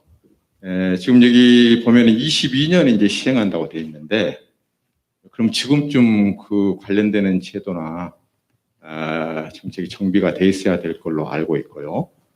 근데 실제로 이제 이게 들어가 보면 수소 쪽은 전기보다도 좀 스펙트럼이 넓어가지고 과연 뭘 하겠다 하는 거는 이제 잘 나와 있고 또 그건 우리가 타겟이나 비전으로 설정이 돼 있는데 그걸 과연 어떻게 할 건가 이제 이렇게 들어가면은 예를 들면 의무 대상자를 누구로 할 건가 발전 사업자 판매 사업자 연료 생산자로 할 건가 열 공급자로 할 건가 굉장히 많을 수 있고요 레인지가 또 그걸 얼마만큼을 줄 건가 또 중요한 건 아까 얘기했지만 결국 비용이 발생할 거고 그건 이제 보조금이 될 걸로 보는데 그 비용은 얼마를 어떻게 줄 건가 이런 굉장히 상당히 많은 설계 요소들이 필요할 거라고 생각이 되는데 지금 아마 어느 정도 진행이 돼 있을 걸로 제가 생각이 되는데요. 그런 걸 조금 간략히 소개해 주시면 고맙겠습니다. 그런 말씀을 드릴까요? 저희가 이제 RPS에서 HPS를 분리하고자 하는 거는 아까 말씀드렸습니다. 그 안에 우리가 REC2를 지금 주고 있죠. 이제 태양광이나 풍력에서 발생하고 있는 REC보다 훨씬 많은 양이 연료전지 보급 계획에 의해서 REC가 이제 나오는 부분들이 RPS 시장에도 상당한 교란을 줄 수 있을 거라고 저희는 보고 있습니다. 그래서 성격이 다른 시장은 분류해야 되겠다는 게 기본 원칙인 거고요. 연료전지에 대해서 저희가 REC 시장을 구제하지 않고 아까 말씀드린 거 있습니다만 너무 과대한 수익을 보장해 주는 형태가 아니면서도 연료전지 시장을 저희가 꾸준하게 확보할 수 있는 인센티브 제도를 구축하는 게 일차적인 목표입니다. 두 번째는 시작은 연료전지 시작이 되겠습니다만 말씀하신 대로 분명 여러 가지 의무사업자들이 확장될 수 있는 구조가 수소에 분명히 있기 때문에 아마 이제 정부가 고민하고 있는 그 방안들을 담아서 법을 만들든지 아니면 법을 개정안을 하든지 해서 제출을 할 텐데 여러 가지 형태를 포괄할 수 있는 오픈 형태로는 갈 겁니다. 근데 다만 시작할 때는 우리 필요한 분야부터 우선적으로 시작을 해 나가면서 이후에 법이라든지 여러 가지 여건을 만들어서 넓혀가는 쪽으로 준비를 하고 있습니다. 앞서 말씀드린 대로 수소와 관련해서 의무 보급제를 하고 있는 나라들은 아직까지는 없는 것 같습니다. 그러니까 저희가 하게 되면 입법 다른 나라의 사례를 참조하기도 어렵지만 저희가 필요하다고 보고 있고 지금 저희가 잘 단추를 깨야지 이후에 차근차근 우리가 긴 호흡으로 가는 이 수소 경제를 준비할 수 있다고 생각하기 때문에 조금은 답답하실 수 있겠지만 과거에 RPS 제도를 운영했던 제도의 경험, 그다음에 수소가 여러 분야를 활용될 수 있을 때 그때 각 주체별로 필요가 없는 부분도 있습니다. 예를 들어서 트램 같이 특정한 주체가 도시하고 연결돼서 운영되고 있는 것들은 의무가 될 필요는 없겠죠. 근데 의무화를 하는 것이 수소사회를 이행하는 데 있어서 중요한 주체를 확장하고 그다음에 준비를 해 나가는 데 필요하다고 생각하면 정부는 그 분야를 좀 그 안에 넣어서 운영하도록 그렇게 할 계획입니다. 네, 답변 감사드립니다. 혹시 네, 앞에 계신. 예, 안녕하십니까. 저는 법무법인 태평양의 박진표 변호사입니다. 이거는 코멘트이고 어떻게 보면 지리성도 있는데요. 일단 저는 이제 조성 교수님께 조금 전제 코멘트를 좀 드리고 의견을 주시면 좋을 것 같고 혹시 주영정 실장님께서도 좀 의견 있으면 네, 감사드리겠습니다. 말씀해 주시면 감사드리겠습니다. 지금 제가 뭐 자세히 본 건 아닙니다만 이제 정부에서 발표한 이제 수소 로드맵이라든지 그다음에 그 이후에 이제 최근에 이제 어떤 발표한 어떤 정부 정책들을 보면 주로 국내에서 어떤 수소의 소비 그런 쪽에 집중되어 있는 것 같습니다. 이제 수소차, 그다음에 이제 계속 이야기 나오는 수소 연료전지 이런 부분인데요. 사실은 저는 약간 조금 그것도 뭐 당연히 활성화하는 게 필요합니다만은 어떻게 보면 그걸 어떻게 조달할 거냐 수소를 어떻게 생산하고 그런 부분에 대해서는 조금 논의가 부족하지 않나는 인상을 받았습니다.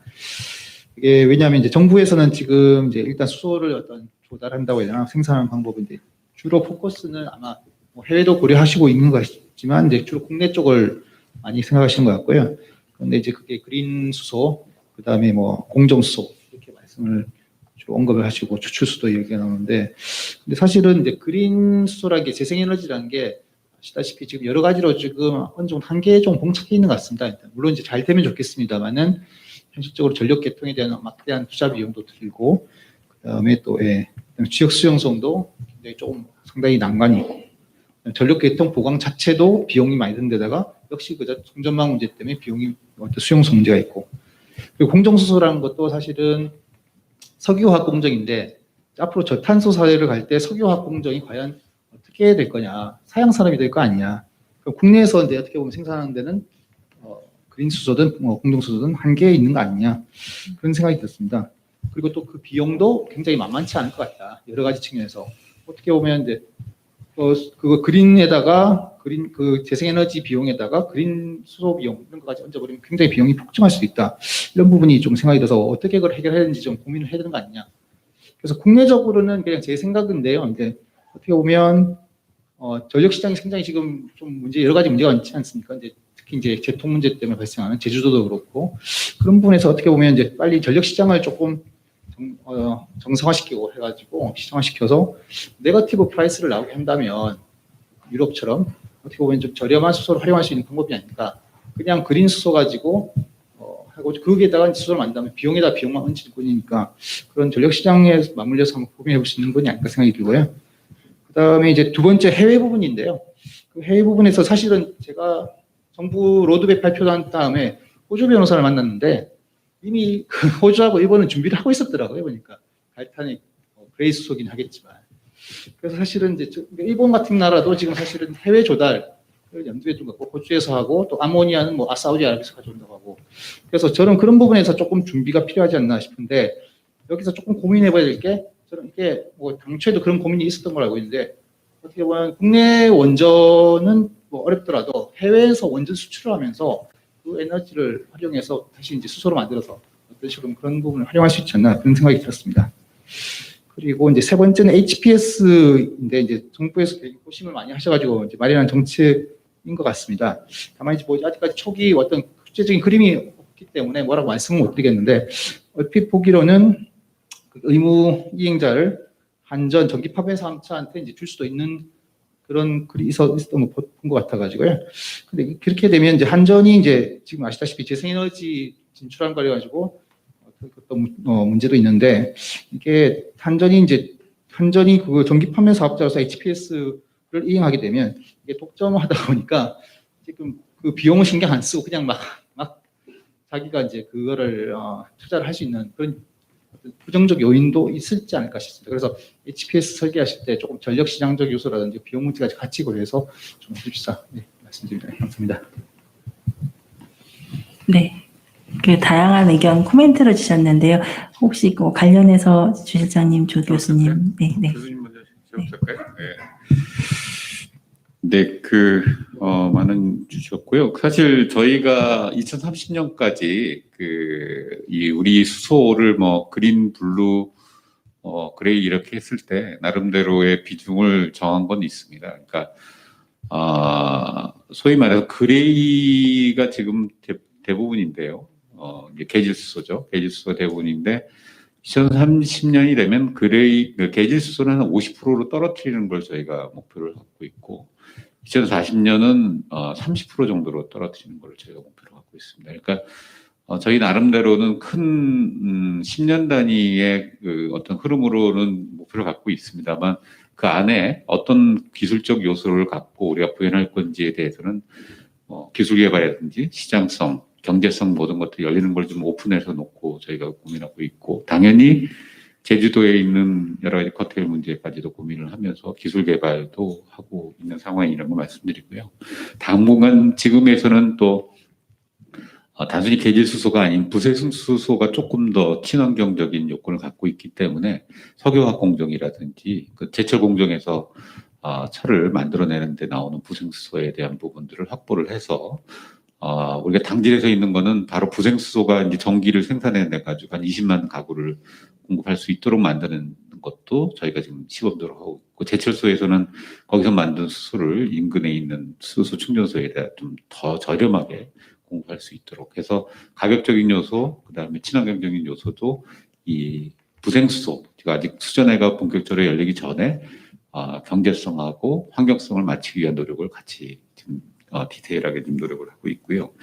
해외의 프로젝트도 당연히 저희도 호주랑도 얘기하고 있고 많은 국가들하고 얘기하고 있습니다. 그리고 저희가 얼마 전에 해외에서의 그 수소를 도입하기 위한 정부하고 기업 간의 모임을 해가지고 저희가 추진단을 한번 발족도 한 바 있는데 당연히 많은 나라들하고 이런저런 얘기하고 있습니다만 제일 어려운 거는 거기서 생산하는 데 있어서의 친환경성을 얼마나 확보할 수 있냐의 문제 하나, 두 번째 그걸 어떻게 한국에 들어올 수 있느냐의 문제가 여전히 퀘스천입니다. 그래서 현재로서는 프로젝트에 대해서 그 지역에서 만들어내는 거를 공동 프로젝트, 또 우리 기업들이 소위 말하는 뭐 태양광을 생산하시는 업체들은 또 거기하고 진출을 해서 같이 연계해서 하는 프로젝트들이 다 일일이 말씀드리기는 어렵습니다만 아주 디테일하게 진행이 되고 있다는 걸 말씀을 드리고 일본은 좀 올림픽이죠. 올림픽을 염두에 두고 했던 프로젝트가 많이 알려져 있긴 합니다만 저희도 다양한 국가들하고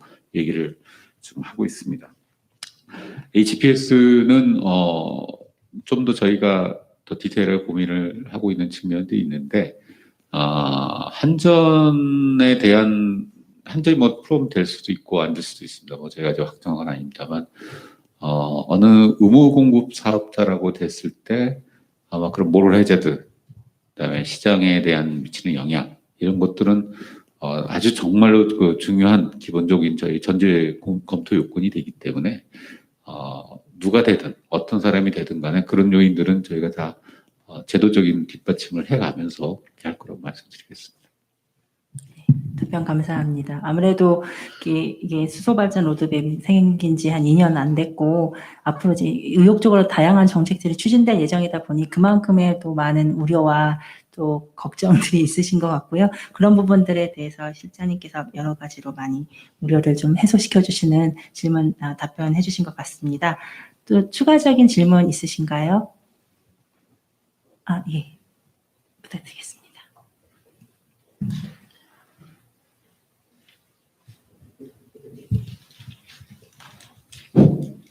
실장님이 조금 부적절할 때 저를 지목해 주셔가지고 과제를 먹고 있었습니다. 전 저기 원자력 연구원에서 거의 책임 연구원입니다. 주로 제가 하는 쪽은 에너지와 환경 연구를 하고 있는데요. 환경 측면에서 말씀을 드리자면 제가 보태요 생산 쪽에 수소의 생산 쪽에 애쓰고 외면하고 있는 게 아닌가. 블루, 그린 이렇게 얘기는 하지만 정작 그쪽은 외면하고 있는 게 아닌가 싶어서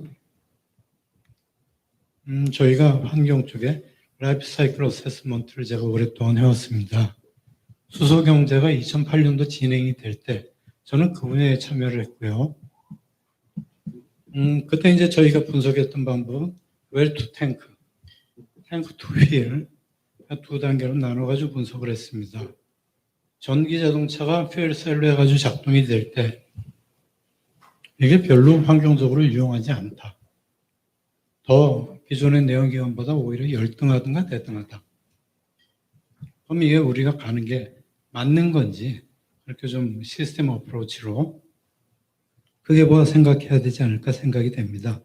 그 다음에 조성균 교수님께서 이게 수소경제 우리가 다시 추진을 하는데 실패할 때 사회적 비용이 너무 클 수 있다. 그렇다면 지금 우리나라가 의욕적으로 하고 있는 것에 대해서 애써 외면하든가 애써 배제시키는 기술이 있어서는 안 될 것 같습니다. 비록 그게 원자력일지라도 원자력이 장기적으로는 개선될 여지가 많고 IEA 퓨처 리포트에도 보면 구태여 원자력을 배제를 안 하고 있다고요. 원자력을 배제하는 사례는 IPCC 리포트에서 기후변화에 대한 얘기할 때도 마찬가지고요. 원자력을 넣어서 우리가 고민을 할 때 비용이 얼마나 싸게 들고 얼마나 효과적인지 구태여 우리나라에서는 왜 생산 쪽은 애써 외면을 하고 원자력은 왜 애써 배제를 시키는가? 그거는 뭐 저희가 환경, 지속 가능성 연구를 지금까지 해온 사람으로서 원자력이 안심은 부족할 수 있어요. 안심은 주관적인 거고요. 그러나 공학적인 안전 충분히 지킬 수 있습니다. 일본의 후쿠시마 사태를 얘기하고 체르노빌 사태를 얘기했듯이 후쿠시마 사고 났을 때에도 미리 대비했던 원자력 발전소, 인접한 발전소 거기에 주민들이 전부 대피해가지고 피난처로 쓰지 않았습니까? 왜 그런 것들은 애써 외면을 하는지 원자력에 대해서 홍보를 하자는 게 아니라 이렇게 중요한 수소 경제에 대한 얘기를 할 때 우리가 생산에 대해서 더 고민을 해야 되고 거기에는 애써 우리가 갖고 있는 자원들을 애써 외면하는 그런 무는 범하지 않았으면 좋겠습니다. 왜냐하면 산자부에서 중요한 기능을 하시는 실장님이 오셨길래 이런 말씀을 드립니다. 감사합니다. 그리고 진짜 남동발전의 배 실장님께 제가 몰라서 여쭤보는데 그 퓨얼셀 발전소들의 수소는 어떤 수송, 파이프라인 수송인지 트럭으로 벌크 타입 수송인지 그거 한번 여쭤보고 싶습니다. 예.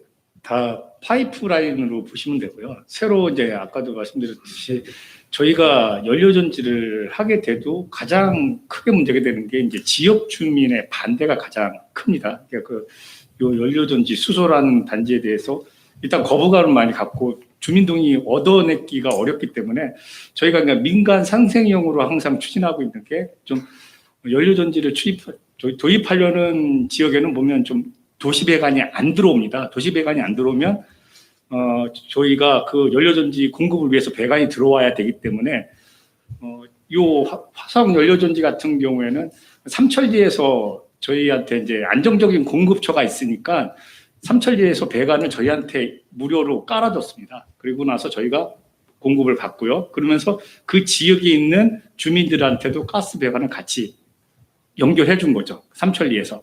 그래가지고 그 지역 주민들은 도시가스를 사용하게 되고 저희는 연료를 안정적으로 받게 되고 그래서 이제 주민들의 동의를 이제 구했던 사례가 있는 거죠. 그러니까 가스는 저희 연료전지 같은 경우는 다 이게 배관을 통해서 들어오신다 이렇게 보시면 될 것 같습니다.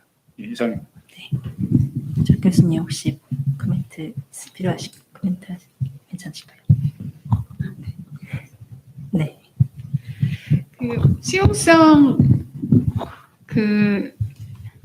지난 6월에요. 우리나라 1,016명을 대상으로 수소 연료전지하고 충전소 관련해서 수용성 조사를 한 적이 있습니다. 네, 응답자의 66.8%가 수소에너지 사용을 늘려야 한다라는 데 동의를 했는데 그러면 우리 동네 수소 충전소가 들어오면 동의하십니까? 그랬더니 52.2%였고요. 우리 동네 연료전지 시설이 들어오는 것은 49.8%만 동의했습니다. 그러니까 이게 동의 수준이 생각보다 높게 느껴지실지 모르지만 그 이외에는 반대라는 데 문제가 있는 거죠. 그리고 목소리는 반대를 하시는 분들이 많이 내기 때문에 그래서 내 문제가 되는 건 전혀 별개의 문제로 받아들이고 있고요. 과거하고 좀 달라진 게 있습니다. 과거에는 혜택을 주면 그거하고 이렇게 상계가 되면 위험이라고 생각하는 것도 받아들였는데 이번에는 조사를 해보니까 만약에 위험이 있다면 혜택을 준다 하더라도 나는 받아들이지 않겠다라는 게 훨씬 더 우세했습니다. 그러니까 이게 이런 것들이 많이 바뀌었다. 그리고 사실 도안 지역에 연료전지가 들어가려다가 지역 주민이 반대를 해서 못 들어간 사례가 있습니다. 그래서 거기 직접 가서 인터뷰한 박사님도 여기 와 계신데 지역 주민들을 만나서 왜 반대를 했느냐라고 물어보면 결국에는 문제는 우리 몰래 일을 추진했다라는 겁니다. 그리고 실제로요. 수소 충전소가 위험하다고 느끼십니까? 수소 연료전지가 위험하다고 느끼십니까? 아니요. 5점 척도로에서 3 미만입니다. 그러니까 별로 위험하다고 생각하지 않아요. 그런데 거부하는 거죠. 그러니까 문제는 어떻게 보면 훨씬 쉽게 풀릴 수 있습니다.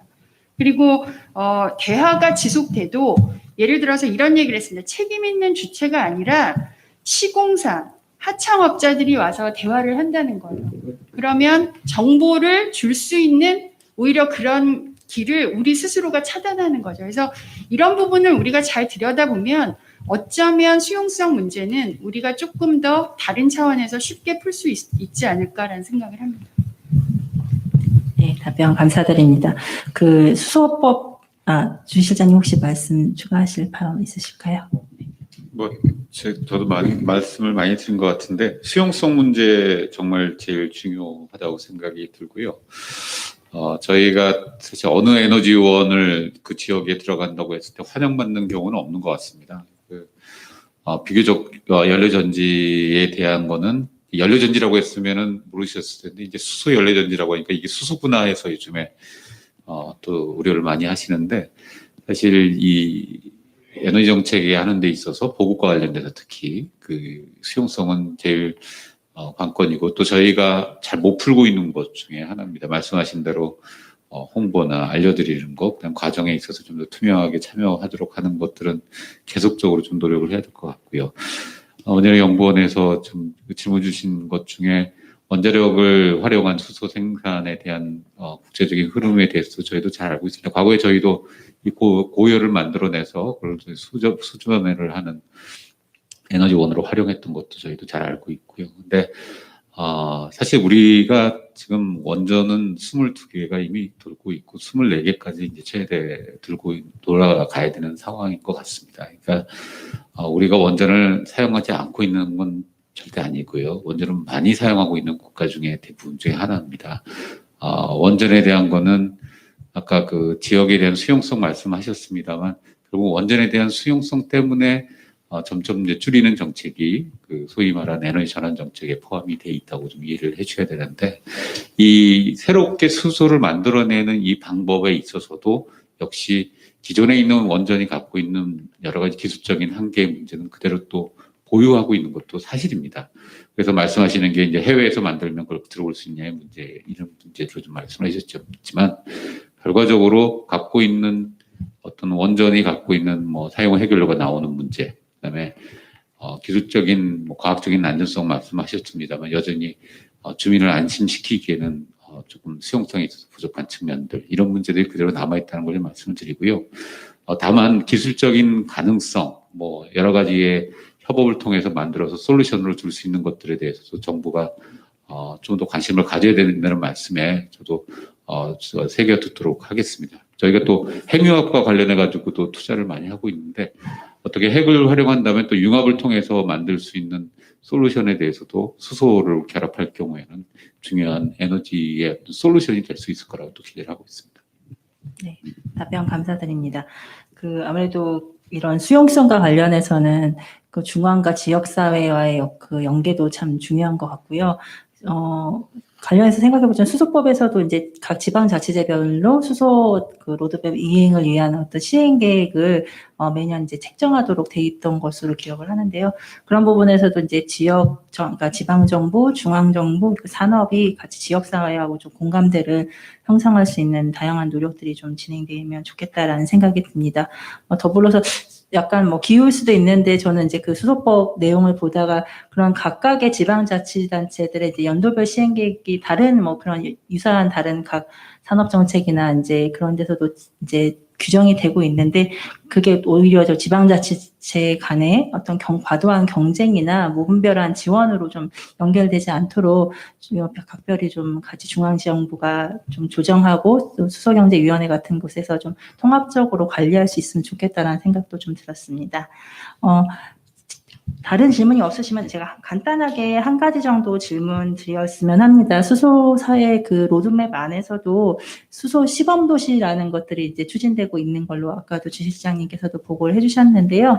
아무래도 이제 여러 가지 이런 사회적 수용성이나 이런 게 눈에 보이지 않는 그 거부감이나 이런 것들이 있기 때문에 시범 모델이라든지 막상 해보니까 실제로 수소 경제가 이 도시라는 지역 안에서 어떻게 돌아가고 있는지가 좀 보이게 된다면 그런 부분들에서 공감대 형성에도 좀 더 좋은 사례가 될 것이라고 생각이 됩니다. 그래서 오늘 지금 5분 중에 혹시 그런 어떤 수소 시범 도시라든지 어떤 수소 생태계가 구체적으로 생활에 접하기 위해서 좀 어떤 부분들을 좀 더 고려했으면 좋겠다라든지 좀 염두에 둬야 될 과제가 있다는 부분 혹시 있으실까요? 좀 너무 급히 던진 질문이긴 한데. 제가 좀 말씀드릴게요. 그 국토부에서 이제 스마트 시티라는 컨셉으로 그 여러 가지를 도시 공간이라는 관점에서 여러 가지 구현을 하고 있고요. 그 안에 이제 수소와 관련된 시범 도시도 새롭게 이제 지정을 했습니다. 근데 제가 지금 말씀드리고 싶은 거는 결국은 수소에 대한 수용성을 높이는 것 역시 수소가 일상생활에서 좀 많이 사용돼야 되는 측면들이 강하기 때문에 지금 수소차 얘기도 있었습니다만 상용차나 버스, 트램 뭐 이런 거를 통해서 내가 타고 다니는 거에 즉 수소가 사용된다는 걸 많이 느끼도록 하는 게 상당히 중요합니다. 뭐 도시라는 큰 공간에 수소를 모든 걸 채울 수는 없습니다만 연료전지라든지 이런 상용차라든지 이런 공공 여러 가지 기반 서비스들이 수소를 기반으로 좀 하는 것이 좀 늘어난다면 수소에 대한 인식도나 이런 부분이 좀 높이 올라갈 것 같지 않을까 하는 생각이 들어서 물론 이제 거기에도 필요한 기술적인 요소들이 있기 때문에 저희가 정부가 지원할 부분들은 좀 지원해 나가면서 그렇게 하도록 하겠습니다. 네. 오늘 예, 말씀 조금 들으면서 저는 사실 뭐 전문가는 아니지만 여러 가지 좀 깨달은 것 내지는 좀 오늘 느낀 것 중에 하나가 여러 가지 다양한 불균형이 지금 이 수소 경제 안에는 존재한다는 생각이 듭니다. 이제 그레이 수소에서 그린 수소 사이에 이 불균형도 있고요. 그 수소 인프라에서 상류와 하류 사이에 이런 산업 발전의 그런 불균형도 여전히 존재하고 무엇보다도 이 정책을 추진하려는 의지나 산업계 분들이 가지고 계시는 의지랑 현실의 국민들과의 인식 사이에서도 불균형이 존재하는 것 같은데요. 그런 부분들 오늘 좀 폭넓게 많이 논의할 수 있는 계기가 된 것 같아서 좋게 생각하고 있습니다. 좀 짧게나마 여러 가지 논의들을 진행해 봤는데 시간이 마무리할 시간이 되어가고 있습니다. 오늘 토론하시면서 느끼셨던 점들을 5분에게 각각의 좀 한 2분 정도 정리 발언하실 기회를 드렸으면 합니다. 먼저 주 실장님부터 부탁드리겠습니다. 계속 제가 한 말씀 다 드렸기 때문에 그 말씀하신 대로 탑다운으로 시작됐던 거가 강한 거고 글로벌하게도 아까 보신 대로 일본과 몇 개 나라들이 선도를 해서 다른 나라로 확산되고 있는 부분들이 있습니다. 많이 저희도 부족하다고 느끼고 있고 이걸 구현하는 데는 국가 간에도 협업이 아주 긴밀하게 필요한 부분도 있고 또 이걸 수행해 나가는 주체들 간의 협업이 해야지만이 되는 부분이기 때문에 저희는 수소 경제와 관련해서 저희도 잘 그림을 그려가야 되는 입장에서 당연히 많은 부분들의 의견들을 주시는 부분들을 아주 소중하게 저희가 반영을 하도록 하겠습니다. 오늘 저 역시 생각하지 못했던 많은 부분들을 제기해 주셔서 또 많이 배우는 그런 자리가 됐던 것 같습니다.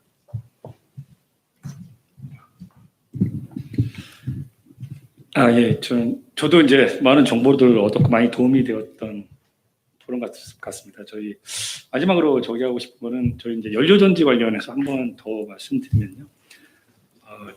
발전용 연료전지에 대해서는 사실 저희가 국내가 기술이 좀 글로벌합니다. 근데 아까도 5단계까지는 두산 FC 거를 쓰다가 6단계는 블룸에너지 이제 SOFC를 쓰는데 그 쓰게 된 이유가 두산에서 나온 거는 그 열이 발생돼 가지고 열 공급까지 같이 해야 되는 여건이 되면 연료전지를 하는데 SOFC는 열 공급이 없습니다. 그러다 열 공급이 없고 두산 거는 발전도 하고 열 공급도 해야지 효율이 이제 좋게 나오는데 이 블룸에너지 거는 열고급을 안 해도 효율이 좋기 때문에 이제 저희 화성 같은 경우에는 이렇게 이제 외국 거를 좀 했는데 수소 경제라는 부분이 좀 저희 나라가 같이 발전할 수 있는 기술도 같이 발전할 수 있는 계기가 돼서 이제 국내 기술이라든가를 같이 많이 성장시킬 수 있는 계기가 되었으면 합니다. 그래서 국내 그 기술을 많이 좀 개발할 수 있는 여건으로 좀 이끌어 갔으면 좋겠다 이렇게 마지막으로 말씀드리고 싶습니다. 저는 수소 도시가 그 수소 사회로 나가는데 굉장히 중요한 역할을 한다고 생각을 합니다. 뿐만 아니라 개별 시설의 수용성 문제를 해소하는 데도 의미가 있다고 생각을 합니다. 근데 무엇보다 제일 중요한 거는 그러니까 도시 안에 그냥 수소 시설을 집어넣는 게 아니라 수소 도시가 무엇인지 규정을 하고 기업이나 시설뿐만이 아니라 삶의 성격을 조금 바꿔나가는 이런 것들이 필요할 것 같습니다. 그러려면 도시 설계부터 인프라 구축이나 이런 것들을 그냥 지자체에 맡겨서 하는 게 아니라 정말 최고의 전문가들이 중앙정부와 같이 지자체와 같이 하나의 모범 사례를 만들어야 되기 때문에 그런 완성도 높은 그러니까 수소 도시의 숫자가 아니라 수소 도시의 완성도 높은 수소 도시 하나를 만드는데 뭐 여러 가지 도시 설계로부터 노력을 하면 많은 부분이 해소되지 않을까라는 생각을 합니다. 감사합니다. 김성원 실장님 부탁드리겠습니다. 예, 오늘 그 포럼 굉장히 유익했고요. 저는 그 국내 수소 연료전지 산업이 그 도전의 역사를 갖고 있다. 많은 사람들이 에너지원으로서의 수소 연료전지가 뭔지도 모르는 상황에서 현대자동차가 수소차를 만들기 시작했고요. 근데 많은 기업들이 연료전지 분야에 대기업도 그렇고 중소기업도 참여를 했습니다. 이런 베이스 속에서 LNG 계질로만 이루어졌던 수소 생산 방식이 부생수소까지 확대가 됐죠. 2010년대 초에 전 세계 최대 규모의 부생수소 수소타운을 저희가 만들었어요. 울산에. 그런 경험이 있고 아마 이런 축적된 경험이 앞으로 우리가 그린 수소로 넘어가는데 큰 자산이 될 겁니다. 그래서 다만 이제 시간이 좀 필요한 거고요. 이 그린 수소로 가기 위한 그 과정 속에서 우리가 잘 효율적으로 좀 현명하게 대책도 만들고 대응을 하면 수소 경제 그렇게 어려운 거는 아닐 거라는 생각을 하게 됩니다. 네, 이상입니다. 윤여선 실장님 부탁드리겠습니다. 오늘도 저는 좀 느낀 게, 역시 이 수소 경제에 가기 위해서는 사회적 수용성, 이게 아주 중요한 이슈다, 이렇게 생각을 좀 했습니다. 그래서, 이 사회적 공감대 확산에 가기 위한 노력이 필요한데, 이 수소 경제가 단순히 이제 어떤 환경 측면보다, 환경도 중요하지만은 경제나 산업 측면에서 얼마나 국가에 기여할 수 있는지 이런 부분들을 좀 잘 홍보해서 어떤 이 수소 경제에 대한 사회적 공감대 형성을 해나가는 게 무엇보다 중요하다 이렇게 좀 생각이 들었습니다. 네, 감사합니다. 네, 감사합니다. 5분의 저 발언까지 모두 끝냈는데요. 저희 정리하기 전에 이제 계속 이제 토론을 진행하면서 보니까 제일 앞에서 가장 열심히 반응해주신 김창석 한국에너지공단 이사장님께 한 말씀 좀 듣고 싶어서요. 발언 부탁드리겠습니다. 예, 한국에너지공단 이사장 김창석입니다. 수소에 대한 부분은 사실은 굉장히 논란이 많았는데, 그렇다고 불확실성이나 위험이 없다고 안 하는 것보다는 지금 우리 상황에서는 이제 해야 된다고 보고, 만약에 한다면 제대로 하기 위한 게 필요하다고 봅니다. 오늘 또 주영진 시장님께서 굉장히 소상하게 확신에 찬 말씀을 해주셔서 또 이제 저희는 같이 일하고 또 집행을 해야 되는 기관의 입장에서 좀 오히려 든든하다는 생각이 들고요. 저희가 이창호 박사 말씀대로 10년 전에 RPS 시장을 만들어서 운영을 하고 있지 않습니까? 그 시행착오 경험이 많은데 HPS 시장 이런 생태계를 지금까지 시행착오 많이 만들어 본 경험이 있기 때문에 그 경험을 바탕으로 좀 더 나이스하게 수소 생태계를 만드는데 노력을 해야 되겠다. 그리고 이거는 결국은 불확실성 속에서는 중요한 거는 결국은 이거를 추진하는 국가의 리더십 문제가 제일 중요한 것 같습니다. 우리 주영진 시장님 모시고 제가 열심히 하겠습니다. 네, 감사합니다. 이상으로 세미나를 마무리하려고 합니다. 마지막 폐회 발언으로 저희 이종인 여시재 부원장님, 원장 직무대행님께 발언 부탁드리겠습니다. 네, 처음부터 함께 참여하지 못해서 죄송합니다. 그러나 유튜브 통해서 세 분 발제자들 또 발표 다 잘 들었습니다. 저도 에너지하고 환경 기후 관련돼서 한 10년 넘게 이사장님 와 계셔서 깜짝 놀랐습니다. 그때는 그렇게 흰머리가 많지 않으셨었는데 한 10년 동안 할 때는 뭐 이걸 좀 줄여서 되겠나, 뭐 모아서 땅에 파묻는다고 해서 이게 기후변화 해결이 되겠나, 그런 어려운 시기에 있었습니다. 그러나 지금 오늘도 개인적으로도 여시재 입장에서도 정말 의미 있는 토론회에 저희가 함께 참여했다 이렇게 생각이 들고요.